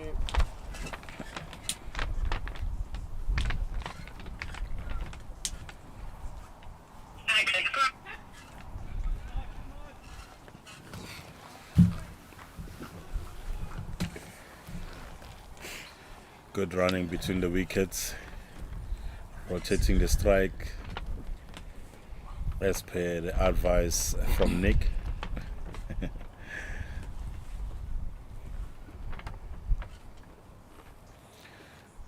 And we have seen some good umpiring from the 2 gentlemen on the field. I must say, I must give credits to them, especially having Bongani Jele down in our home soil. We've seen him so much on international cricket setup, and to see him on this level of cricket, it's a good thing for not only for the players but for South Africa as a country. Yeah, very accomplished umpire. I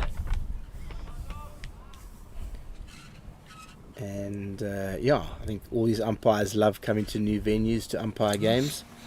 As he's such an experienced umpire as he is, he's never been here before. So another tick on the venue that he's umpiring at. Is that what they're always very keen on.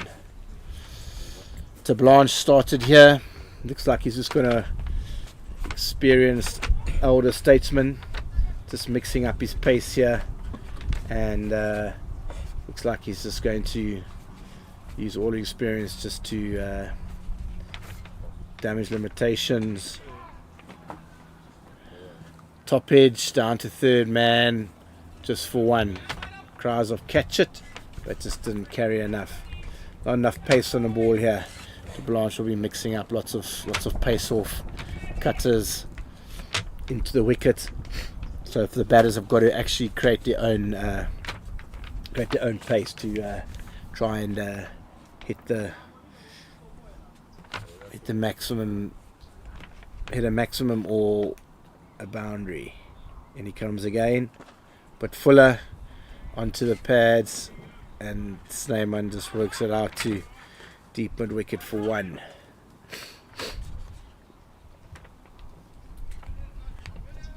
Using a big boundary to his advantage. Running into the pads of Snyman with 3 men out on the big boundary. Restricting it just down to 1. See what Mayat's got up his sleeve here. 45 off 27.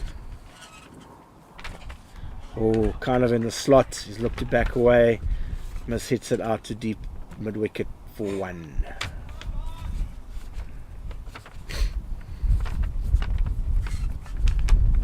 Five 5 ones off the first 5 ball, sorry. Can he get out the over well here to Blanche? Or Snyman look to capitalise and try and hit a boundary?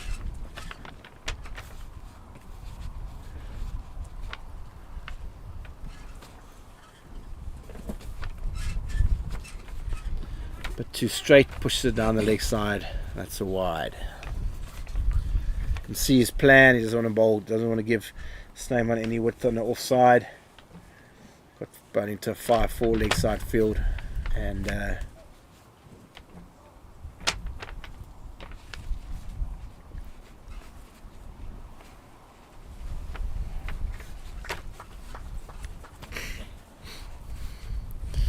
he comes again.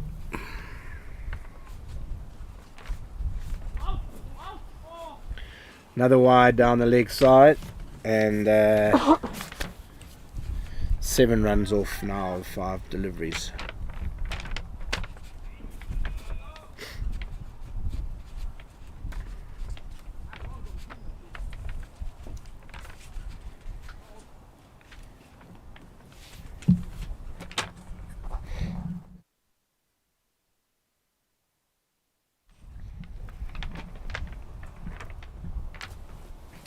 Comes again. Oh. Angled into the pads, worked down to long on for 1 by Snyman. End of the over, 8 runs off it.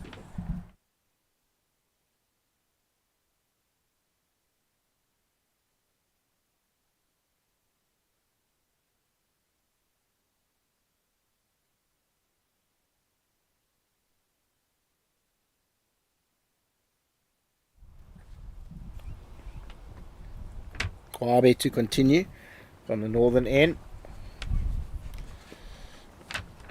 76 for 2 off 9. 127 more runs needed off 11 overs. Kwabe around the wicket to Snyman. In he comes, back of a length. Snyman pulls it.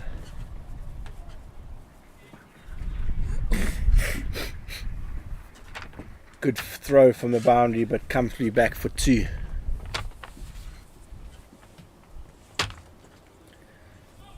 Looks like Wabe's intention is to bowl into the pitch, mix up a bit of pace. I think I know that Snyman's pretty strong down the ground, full of ball, so they're looking to just bang it in back of a length.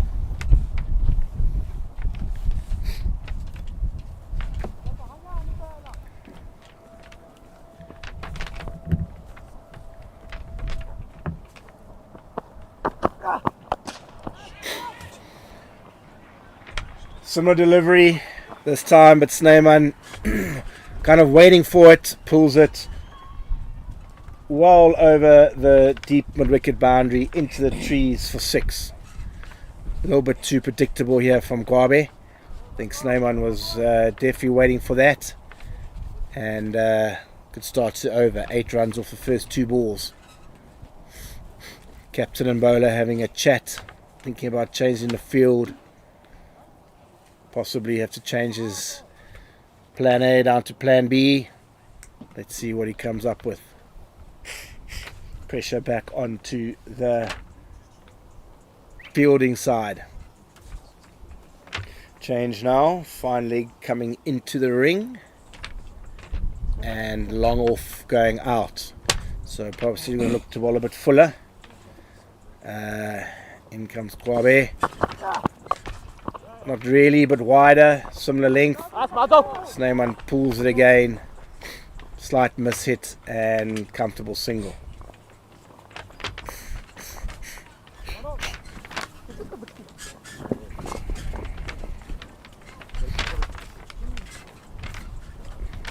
Slightly that way. Thanks, Mark. 9 runs off the first 3 balls. Again, a consultation between captain and bowler of thinking about what options to bowl. Got 3 men out on the leg side boundary. Mid on and mid off up, so he's definitely going to go into the pitch. Into the pitch, and it seems overstepped. So 1 run to Mayet plus a no ball. So we have now seen the first, we'll see the first free hit of the game. Obviously, Kwabe trying to really a bit of effort into that delivery and just overstepping. So free hit to Sneyman now.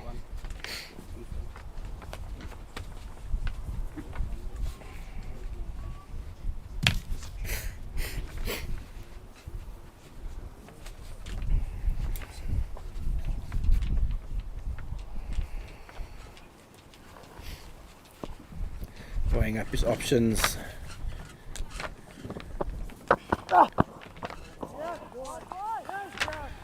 Sneyman tries to paddle it over deep square, short fine leg and square leg, and he misses, and it goes through for a dot ball.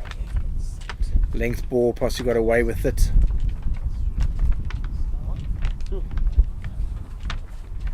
Change of field now after that.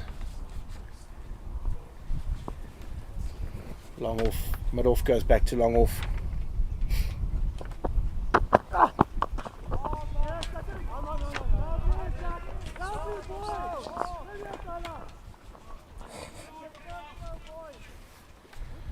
Full and wide from Kwabe, and all Sneyman can do is miss hit it back to the bowler off his foot, fielded by mid on for no run. Good last 2 balls here from Kwabe. Can he finish the over well? Great shot by Sneyman. Bit of width, he waited for it and cut it over point for 4. Good end to the over.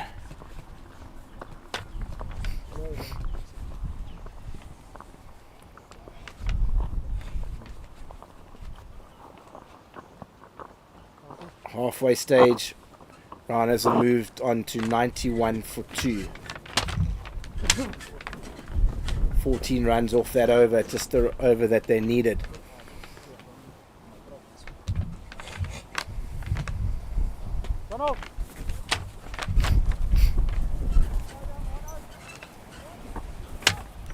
Takes the partnership on to 44. With Mayet on strike on 47 off 29. To Blanche to continue from the southern end, rolling into what is becoming an even stiffer breeze. Look just to 3 men out on the leg side. Look to bowl it in, keep bowling it into the pitch and mixing up his pace. Exactly what he did. And pulled it out to deep mid wickets, and a comfortable 2 takes Mayet to 49. Oh, Mano!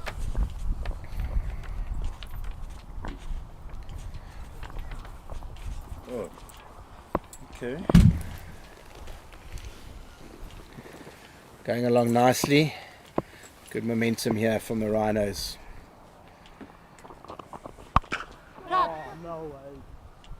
Oh, Mayet's come down. To Blanche has dug it in. He slapped it to long on, wide long on, where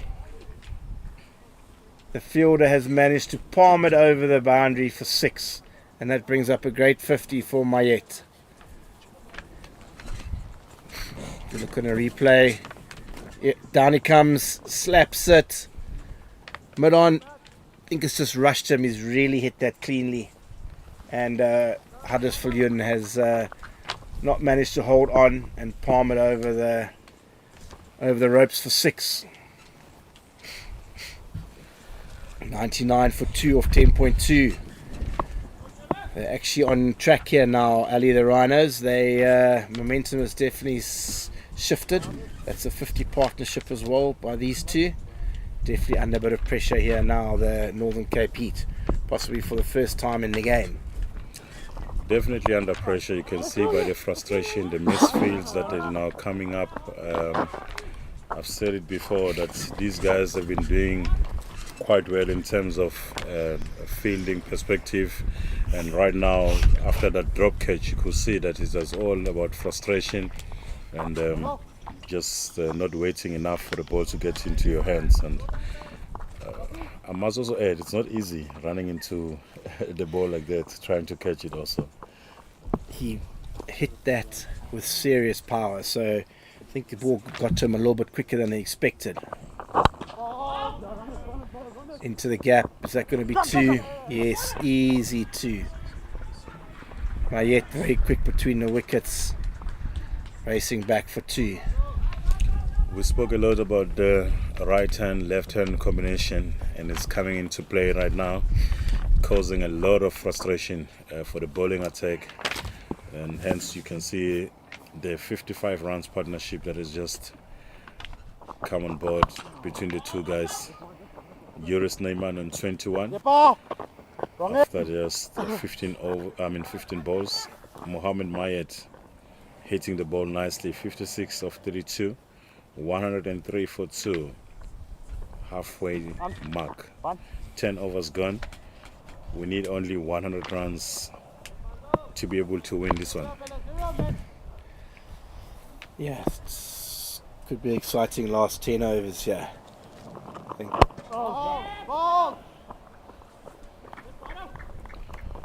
Good finish to the over by Tablanche, full in the block hole, and Mayet just squirts it out to long on for 1. End of 11 overs, 104 for 2. So that's 9 overs left, 99 runs required. It's 11 runs to the over, and I think that is what they were needing from after the first over or 2. So they've kept up with the rate all the way through. Good over from Mpumalanga Rhinos, getting 13 runs from that one.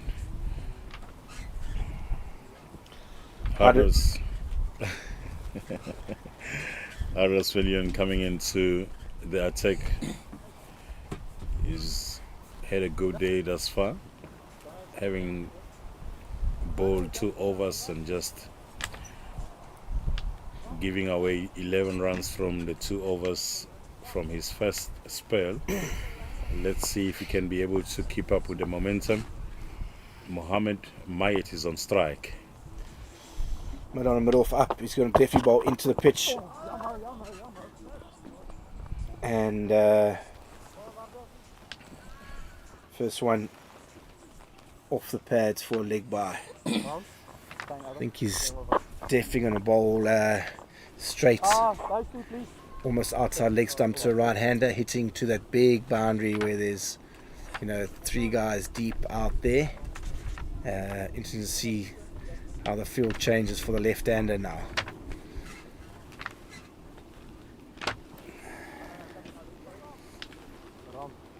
Looks like he's going to bowl.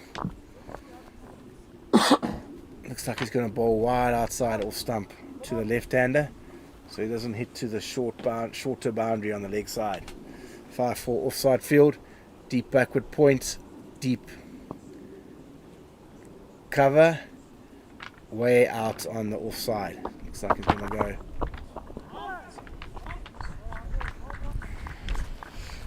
Full out on that, full outside off, and Snowman plays and misses. Good ploy here by Viljoen, experienced campaigner, using the size of the boundaries, got into his field, knowing obviously the strength of the batters. So done his homework, and as they say, Ali can't buy experience. Never. That one's a bit too wide, and Bongani Jele signals a wide. 59 runs partnership between the two. Mohammed Mayad on 57 of 34 balls. Yunus Neyman on 21 of 16 balls. The target is 203, and Mpumalanga Rhinos are on 106 for 2. They need around about 11 runs and over to be able to get to 204. 97 runs, more runs to win. Actually 96 now. At the moment they're going with a run rate of 9 runs and over, which is not far off. As long as they still have wickets in hand, it should be doable for Mpumalanga Rhinos. Harras Viljoen doing what he does best. As Nick has said, you can't buy experience.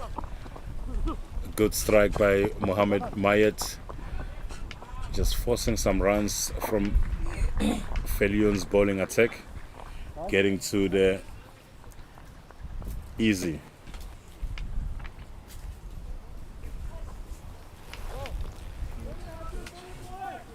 (109 for 2). 11 overs gone. Mohammed Mayat on 59. Yunus Neyman on 22. A right hand, left hand combination doing the utmost work here.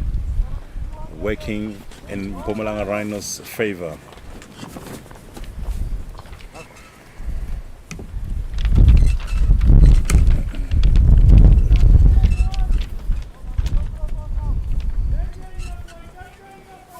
Last ball of the over. Only 5 runs off it. Possibly a boundary required here. Lots of gaps on the offside. Oh. And full toss. And Mayet opens the face of the bat down to short third, where Walters misfields, and it goes off for 4. Much welcome boundary to finish that over. 9 runs off that over, taking the partnership up to 66. Another big misfield from Walters, costing them there.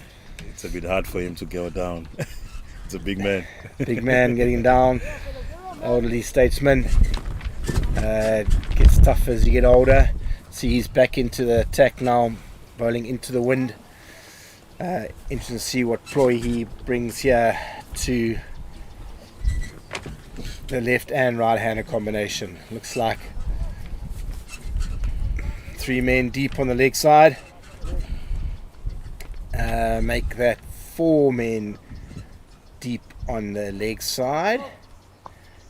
Sweeper on the offside, and then 4 men in the ring. So he's going to angle into the left hander and make Snyman hit to the big boundary.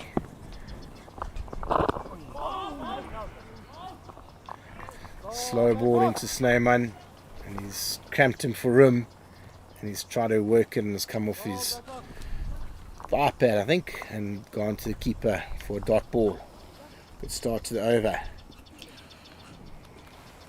Bashir Walters also in the money for that best bowler of the match award, 1,500 rand. Also competing with Viljoen. 3 overs, 15 runs from his bowling. It's going to be quite interesting to see who's going to be getting it at the end of the day. Both of them, they haven't got any wicket yet. Yeah, it's. I think you possibly find that if the Rhinos win it from here, you might find that a bowler might be on the Rhinos team, and if Northern Cape Heat win it from here, it will be one of their bowlers. 2 dots to start the over. Walters back in again. Slow ball. Snyman well through the shot. Good length. Good line and length from Walters.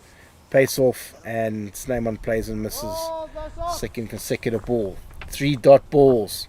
Pressure back on the Rhinos. Snyman just looking like he's trying to overhit the ball now. My bad.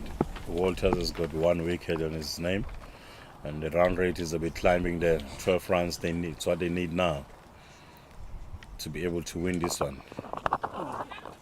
Oh, drop catch, and goes all the way for 4. Good slow ball bouncer. Snyman goes on the pool, top edges it, and just brushes the gloves of Leteku and palms it, and off it goes, rolls, trickles over the boundary for 4. Much needed boundary this over from the Mpumalanga Rhinos. 86 runs to win. 8 overs to go. Can they do it? That's a big question, Nick. Great shot. He's been waiting for that one, Snyman, and I think that has gone into the swimming pool. Straight flat 6 over the advertising boards, 1 bounce, and if I'm not mistaken, it's either just gone into the swimming pool or it has just gone to the left of it. We shall soon see here. Bounce. Ooh, that's touch and go. I think that's straight into the pool. So I suspect that a new ball might come out. A replacement ball, obviously not a new ball. They've got it, but I think it could be wet. Let's see what they say. Yeah, there we go. It has definitely gone into the pool. Umpires look happy. Or maybe possibly they want to have a look. Maybe possibly just gone past the edge of the pool. Anyway, ball back. Good last 2 balls from the Rhinos. 10 off the last 2. Snyman backs away. Should be 2 here. No. Good fielding. Quick around the ground. Looks like Hammond there. Restricting just to 1. Good enter over 11 runs off it. Pretty much up with the required run rate. 124 for 2. 7 overs to go. We're in for an exciting climax here at Uplands College. Start of the South African domestic season again. Sepuntuli comes onto the attack. Change left arm. Wouldn't it be right better arm. to be a bit higher up in terms of the run rate, just to be able to be ahead all the time? In terms you win, in terms you lose the wickets, it works in your favor. I think starting when you need 10 from ball 1, over 10 from ball 1, then you lose a wicket first over. You don't want to end up being 4 down after power play, and then basically shooting yourself in the foot. If they need 11 runs off the last over, they'll probably take it, especially at the start. So spin into the attack. Off spin from Thuli. Interesting to see how Mayet plays this. Hitting into the wind. Like you. Saying hi to Captain Harsbrook here at long off.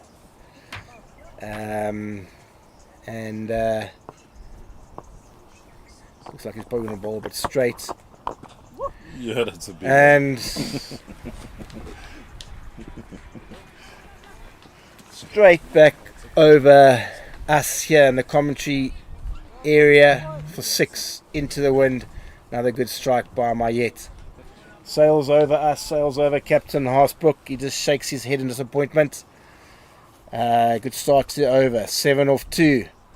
Mayet's looking to push the accelerator here, and if he carries on like this, Ali, he could be taking that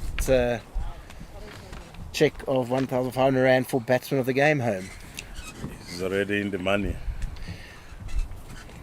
Looking at how things stands at the moment, he is the highest scorer at that slot. So it will all depend if they win. Possibly, yes. Yeah, strike rate of probably a 180, which is great. 8 runs off the first half of the over. Snyman back on to strike.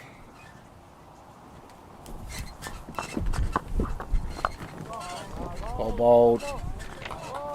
Flatter, angling into middle leg.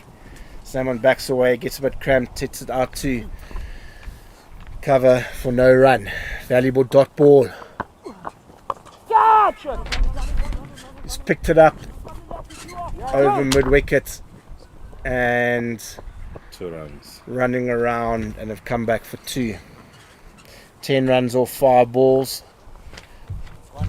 Tuli will look to get out the over, where Snyman, I'm sure, will look to possibly try and get a boundary and finish well. Good end by Ntuli, 10 runs off the first over. Up with the run rate, takes the partnership to 87 and the Rhinos to 134 for 2. 6 overs left. We're in for an exciting finish here, folks. Crowd has not gone anywhere. The Braais have died down after early lunchtime braai, and looks like the beverages are flowing, but and we're in for what could be a very exciting finish. A wicket could change it all, though. 2 set batsmen, you get 1 wicket. Does the other batter carry on?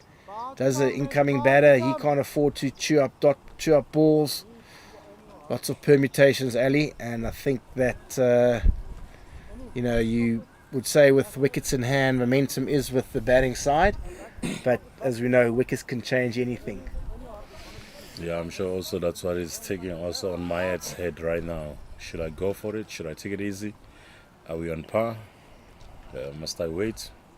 Or must I just continue striking it? But I think obviously he's going to go for it.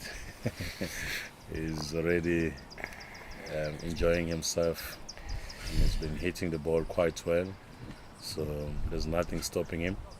And probably that's the license that he has received from the coach Mbasa to say go for it. You're in the game, we've got batsman in hand, so you've got a license to kill. 70 runs from his batting off 39 balls, with Joris Neyman not too far off. Yes. So he's just pitched it up, floated it up there, and Mayet has creamed it over the trees, wide of long on, for a massive 6. Just a good response from Mayet after I've just been saying, he's been probably saying to himself, should I go for it or should I wait? And definitely decided to go for it, and it's working quite well for him. Yeah. Putting the bowlers under pressure. Again, he goes, but it's up in the air and is taken. Switching on, switching off, kind of like. Just slightly unfortunate there. Blanche has changed his angle. Mayet's backed away, given himself some room. It's just angled in, and he's slapped it straight to long on for a fairly comfortable catch. Just the angle there, Ali, as he comes in, he's just cramped him a little bit. Probably hit it a little bit higher in the bat than he wanted to, and hasn't quite connected it. Ends a great knock from Mayet of 76 runs. Big wicket for Northern Cape. You can see the excitement. You can see now that the captain is saying, we are on this, boys. We can do it. The big man or the big hitter has gone off for 76. What a good strike from Mohammed Mayed leading the way. The captain of Mpumalanga Rhinos, 76 of 40 balls. 40 what? Brings Benjamin van Niekerk into the crease. Another big hit. Another big hitter. You know, you're looking what's left for the Rhinos. They've got some very, very clean strikers of the ball still to come. Still got Shane Dadswell, Gareth Jukes is hitting the ball incredibly well, and John Henriksen. You know, that's three big hitters that can, you know, comfortably clear the boundary on a regular occasion. So still a lot of work to do for Northern Cape Heat. But obviously a new batter always brings a bit of, you know, getting in time as opposed to actually just striking from ball one. Let's see what Van Niekerk's got to offer. I think they'll look to work it around, just get used to the pace of the pitch and then accelerate. Doesn't want to chew up too many balls there.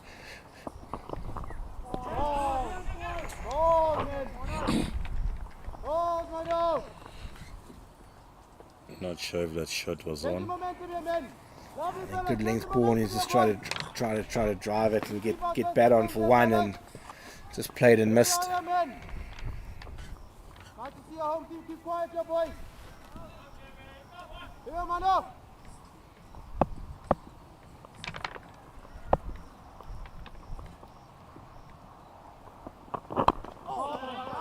Oh, and that's will go for Backs away. picking up his man there. Van der not being able to dive and get into that one. Just a flick of the bat and goes all the way for far. Chinese cut past Van der here at short, fine leg, and another boundary to the Rhinos.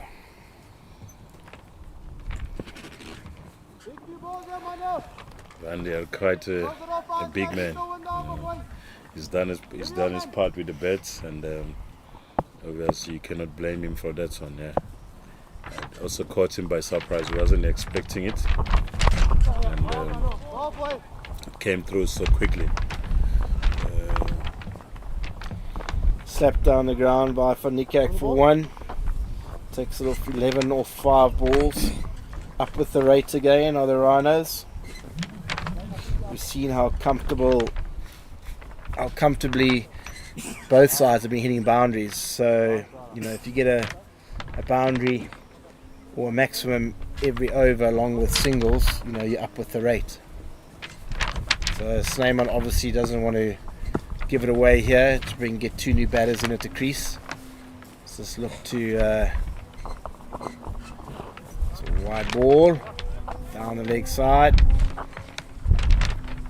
12 off the over with 1 ball to go. Romano not a happy man there with that decision. But what can we say? Anything down leg, it's a wide. That's it.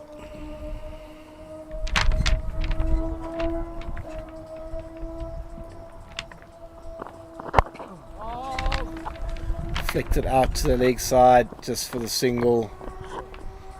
Not really running hard. 13 runs off the over. Things looking a little bit sloppy for the Northern Cape. 5 overs left to go. Run rate required 11.2. It's has been hovering around 11 since the second or third over. So they'll be comfortable where they are in Mpumalanga Rhinos. Tuli to bowl his second over. First over went for 10. So he will look to try and cramp up Snyman. What a good start for Mpumalanga Rhinos, playing against a side that managed to reach the semi-finals of last season's T20 division. It's quite massive, and another wicket for Northern Cape. What a comeback! Snyman has just slapped it. Quite a wide delivery. Just back of a length. He just slapped it straight to long off. That's a double breakthrough for the Northern Cape Heat. Both set batters are now back in the pavilion. In comes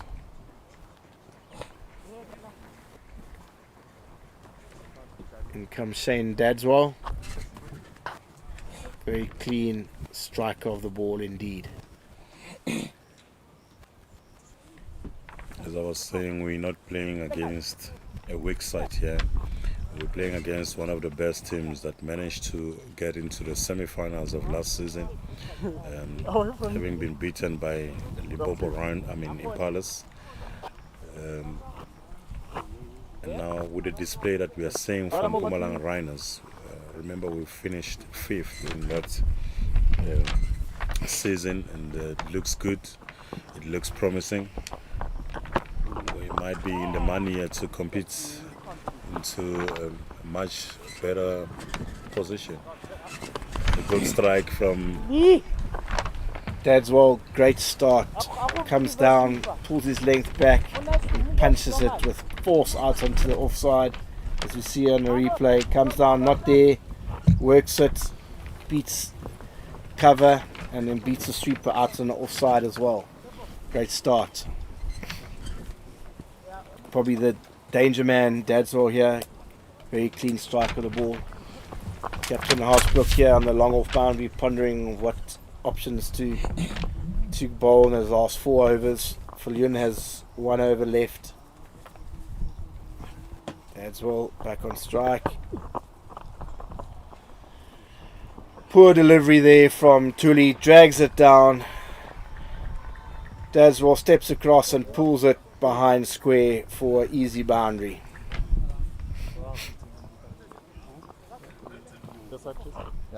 Terrible delivery. Real drag down outside leg, just helped around the corner for a 4. Good start from Dadswell, 8 off 2. Another drag down, he's come down, hit it straight out to wide mid wicket, and they've got back for 2. 10 runs off the last 3 balls. 2 balls left. And Tuli under pressure. Dadswell looking to counter strike. Back over the wicket. Hand behind arm. Dadswell punches out on the offside. Just for 1.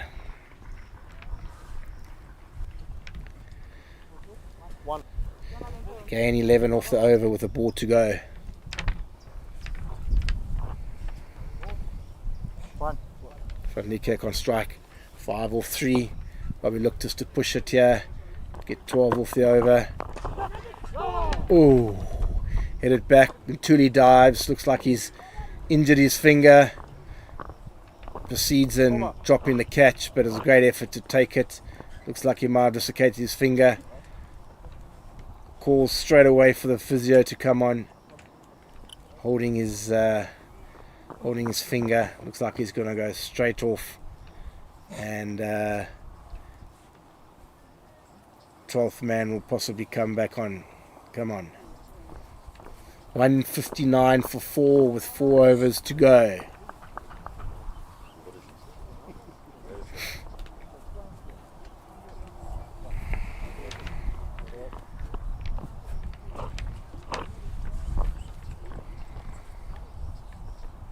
Looks like it's still to Blanche bowling. 4 overs to go. He's going to finish up 3 overs, 1 for 34.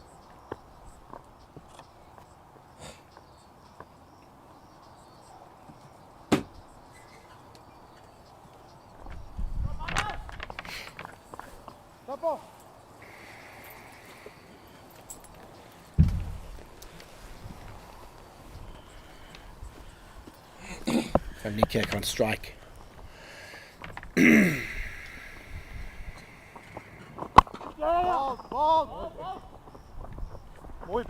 Singles everywhere now, Ali. It's just a question of bat on ball and happy with the singles. 11 runs required. It might get to a point where they have to bring one or two fielders in a bit closer to stop. One clean strike over the boundary and singles, and that's the game. Every over. That would take them to a...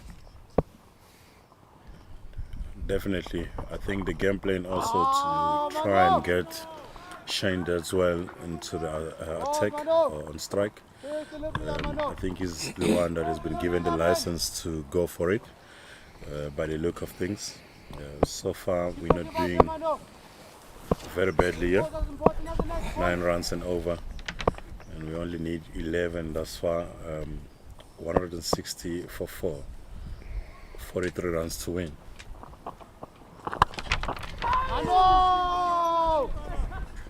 Drop catch.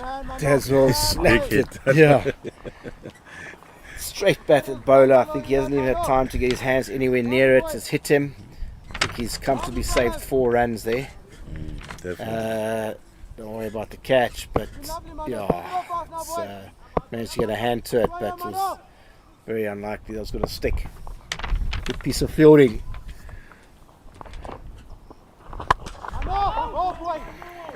Another good strike for 1. Nice and full again from to Blanche. That's 4 good balls, 2 runs off 4 balls. Could this be the over that Northern Cape need to kind of really push the run rate up for the Rhinos? It's already up to 12.6 after having a good first 4 balls of this over. They need a boundary. Can they get it here? And they have. Slightly too full, low full toss, and Van Niekerk slaps it straight. And 1 bounce for past Captain Haasbroek, who had no chance. Much needed boundary for the Rhinos. You can see there the expression by Shane as well. You know, he's like, yes, that's what we needed. Good strike there, Benjamin. Two very strong batters at the crease. Anything that's not well bowled, executed there. 7 runs off that over. Good finish to the over. Very good over in the circumstances by Ter Blanche, and that's the end of his spell. 4 overs, 1 for 41. 3 overs left. 12.3 runs required. An over. I think it's going to be the most interesting 3 overs to watch, and anything can happen. It can either go both. Anyway.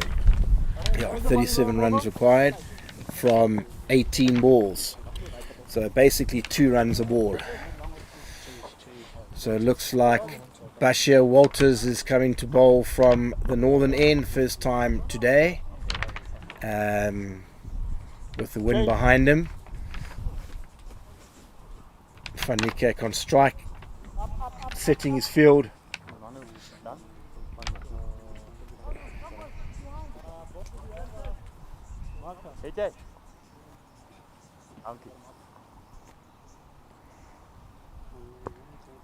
Okay, so Whitfield looks like he's got 4 on the off. He's going to bowl straight and into the leg side.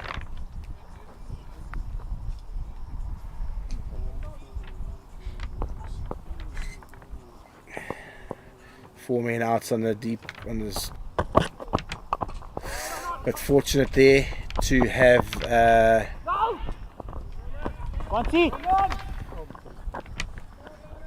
outside off there. I think Van Niekerk's missed out a bit there. I think Dadswell gets there. He's going to capitalise and hit him through the offside.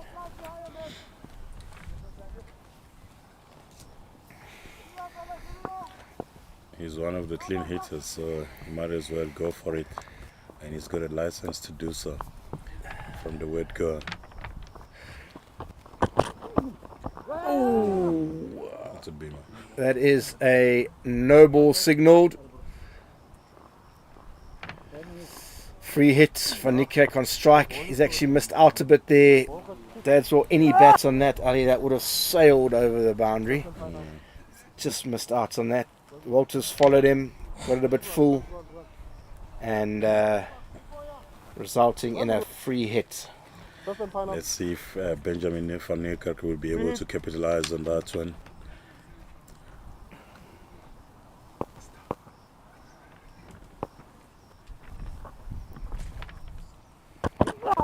And he does. Picks it up to the long boundary and resulting in 2 runs straight to 1 bounce into deepwood wicket, but as being such a long boundary, comfortably back for 2. 4 runs off the first 2 balls. That's what is required, 2 runs a ball.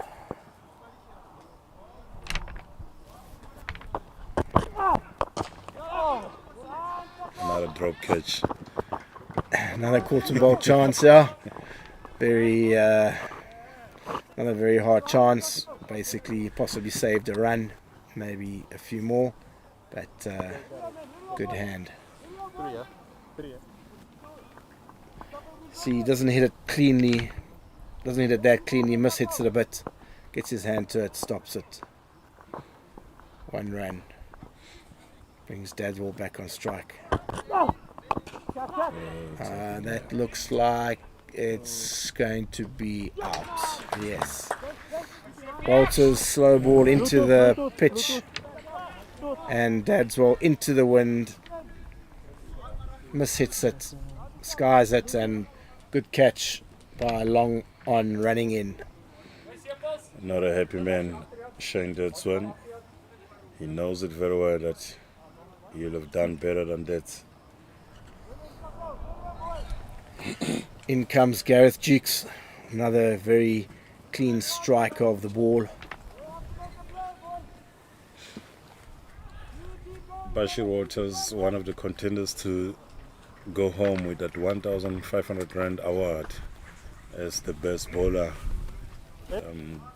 So far, he's the only one that has taken 2 wickets in a wrong right from both sides. As far as I can remember, he's the only one that has been able to do so. Jukes on strike. Ooh, backs away. Looks to go over the offside. Plays and misses. Walters follows him. Good delivery. He's come back well here, Walters, after that no ball.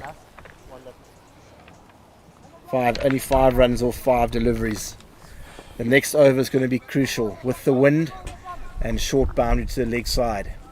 Shorter boundary to the leg side. So they're going to have to have a very big second last over.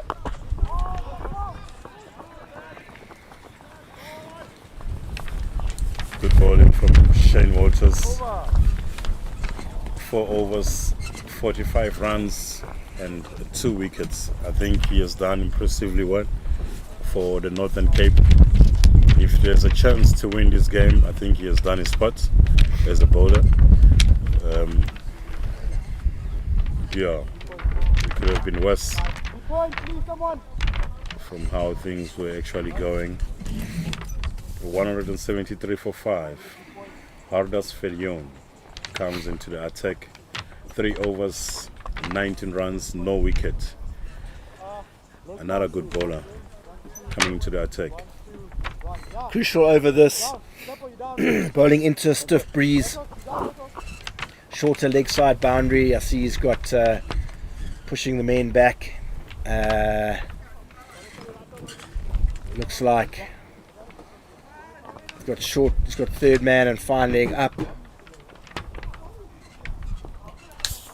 Square boundary riders might go hard into pitch. Long off is out, long on is up.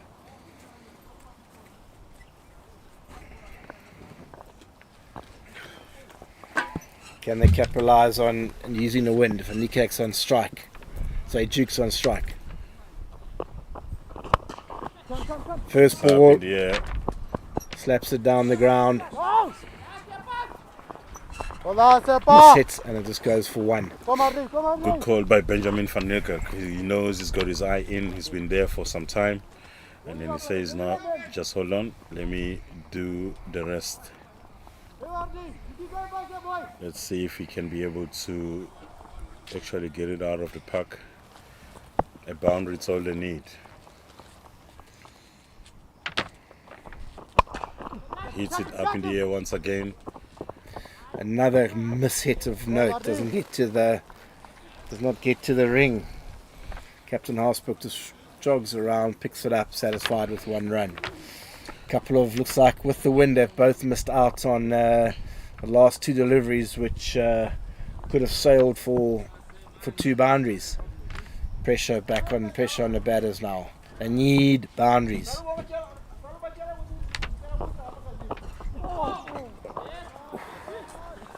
Full into the pads. Viljoen, good pace into the wind. Jukes goes for a big hit and misses. Another dot ball. 2 runs off 3 balls. That brings the equation down to 28 off 9 balls. So it's up to 3 runs a ball now. Boundaries needed. 2 boundaries at least needed this over. Need to get it down to 16, 17 off the last over. Can Jukes do it? Standing still. And that's never out. Into the ground, onto the foot, back up to the bowler. Another dot ball. Great over so far by Huddersfield. Can he finish well? I think we possibly have the bowler of the match bowling right here, even without taking any wickets. Bowling up front, bowling right at the death. Oh, he's missed out there. The Rhinos need 2 boundaries these next 2 balls, possibly 2 maximums.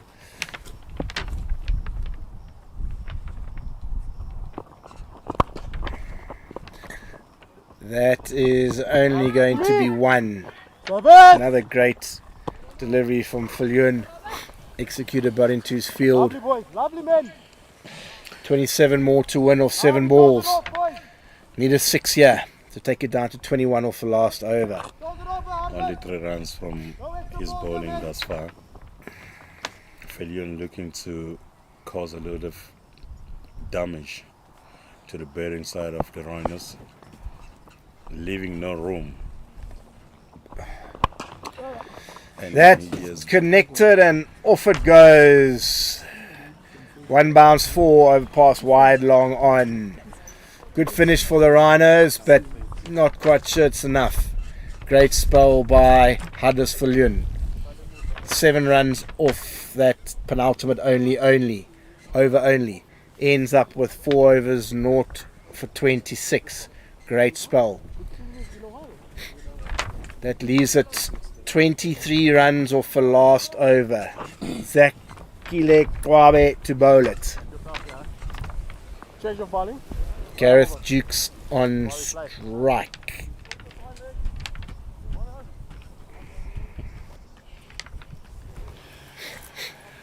Tense moment for both sides.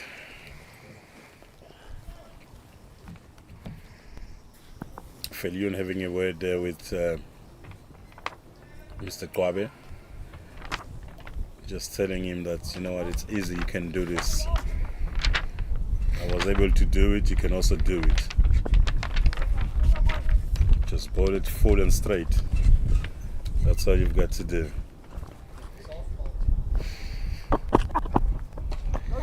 Into the pitch, slow ball, trying to create the pace. They should be able to get back for 2 here, comfortably, yeah.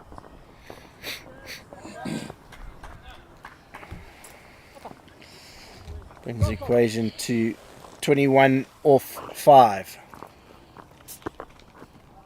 Run rate. They need 25 runs or 5 balls. Boundary required off every ball here, pretty much.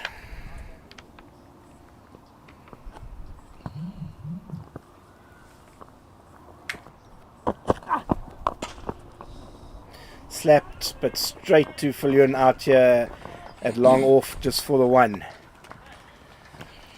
20 required of 4. It's over. 2 balls need to go over the boundary. You're right there, Ali. 2 balls over the boundary on the full. It's over. Yeah, stiff task here, but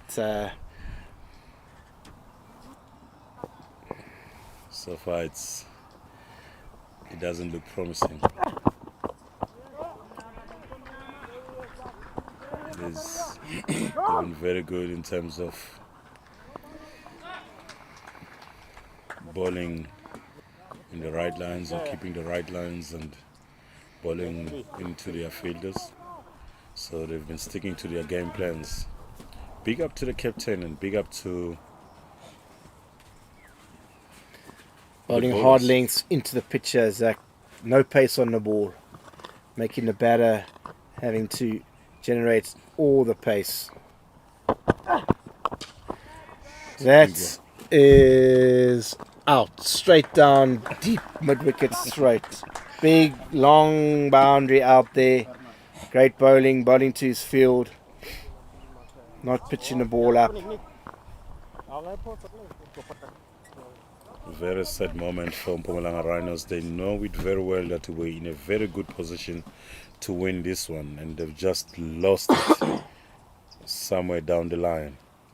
As I've alluded in the beginning, that in the last 3 overs, it's going to be quite interesting to see who's going to be able to pull that one through.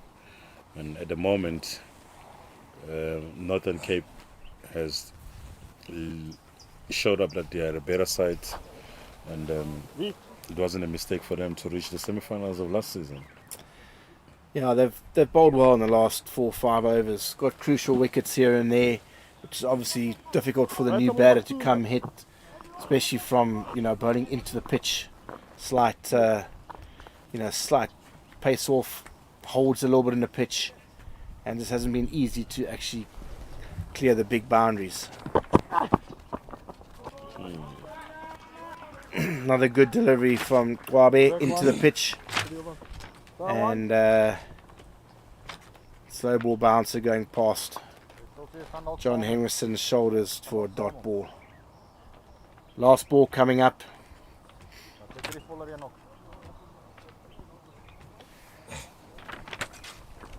Which we will see what has turned out to be a fairly comfortable victory for the Northern Cape Heat.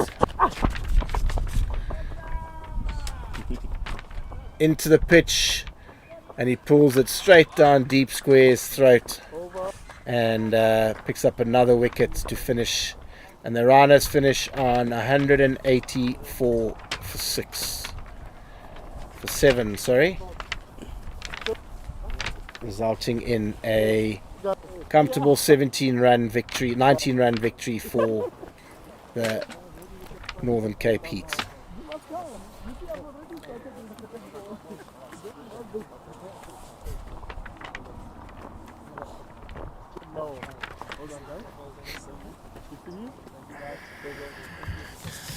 Very good comeback at the end there from the Northern Cape Heat.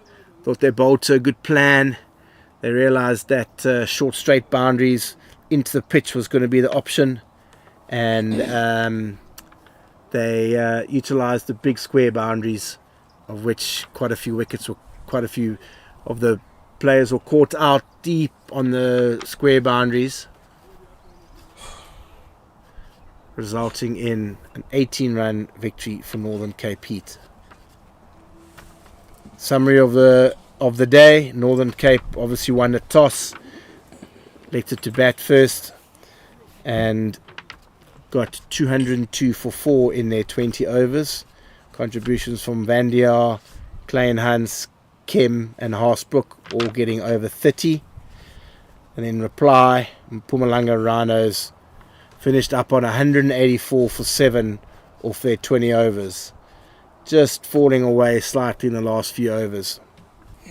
Good bowling by Zach Kwabe. Walters also picked up 2 wickets, and Viljoen, picked up a wicket, but went it just to run a ball. So from a blustery but lovely, pleasant afternoon here at Uplands College, We hope you have enjoyed joining us, and we look forward to seeing you again.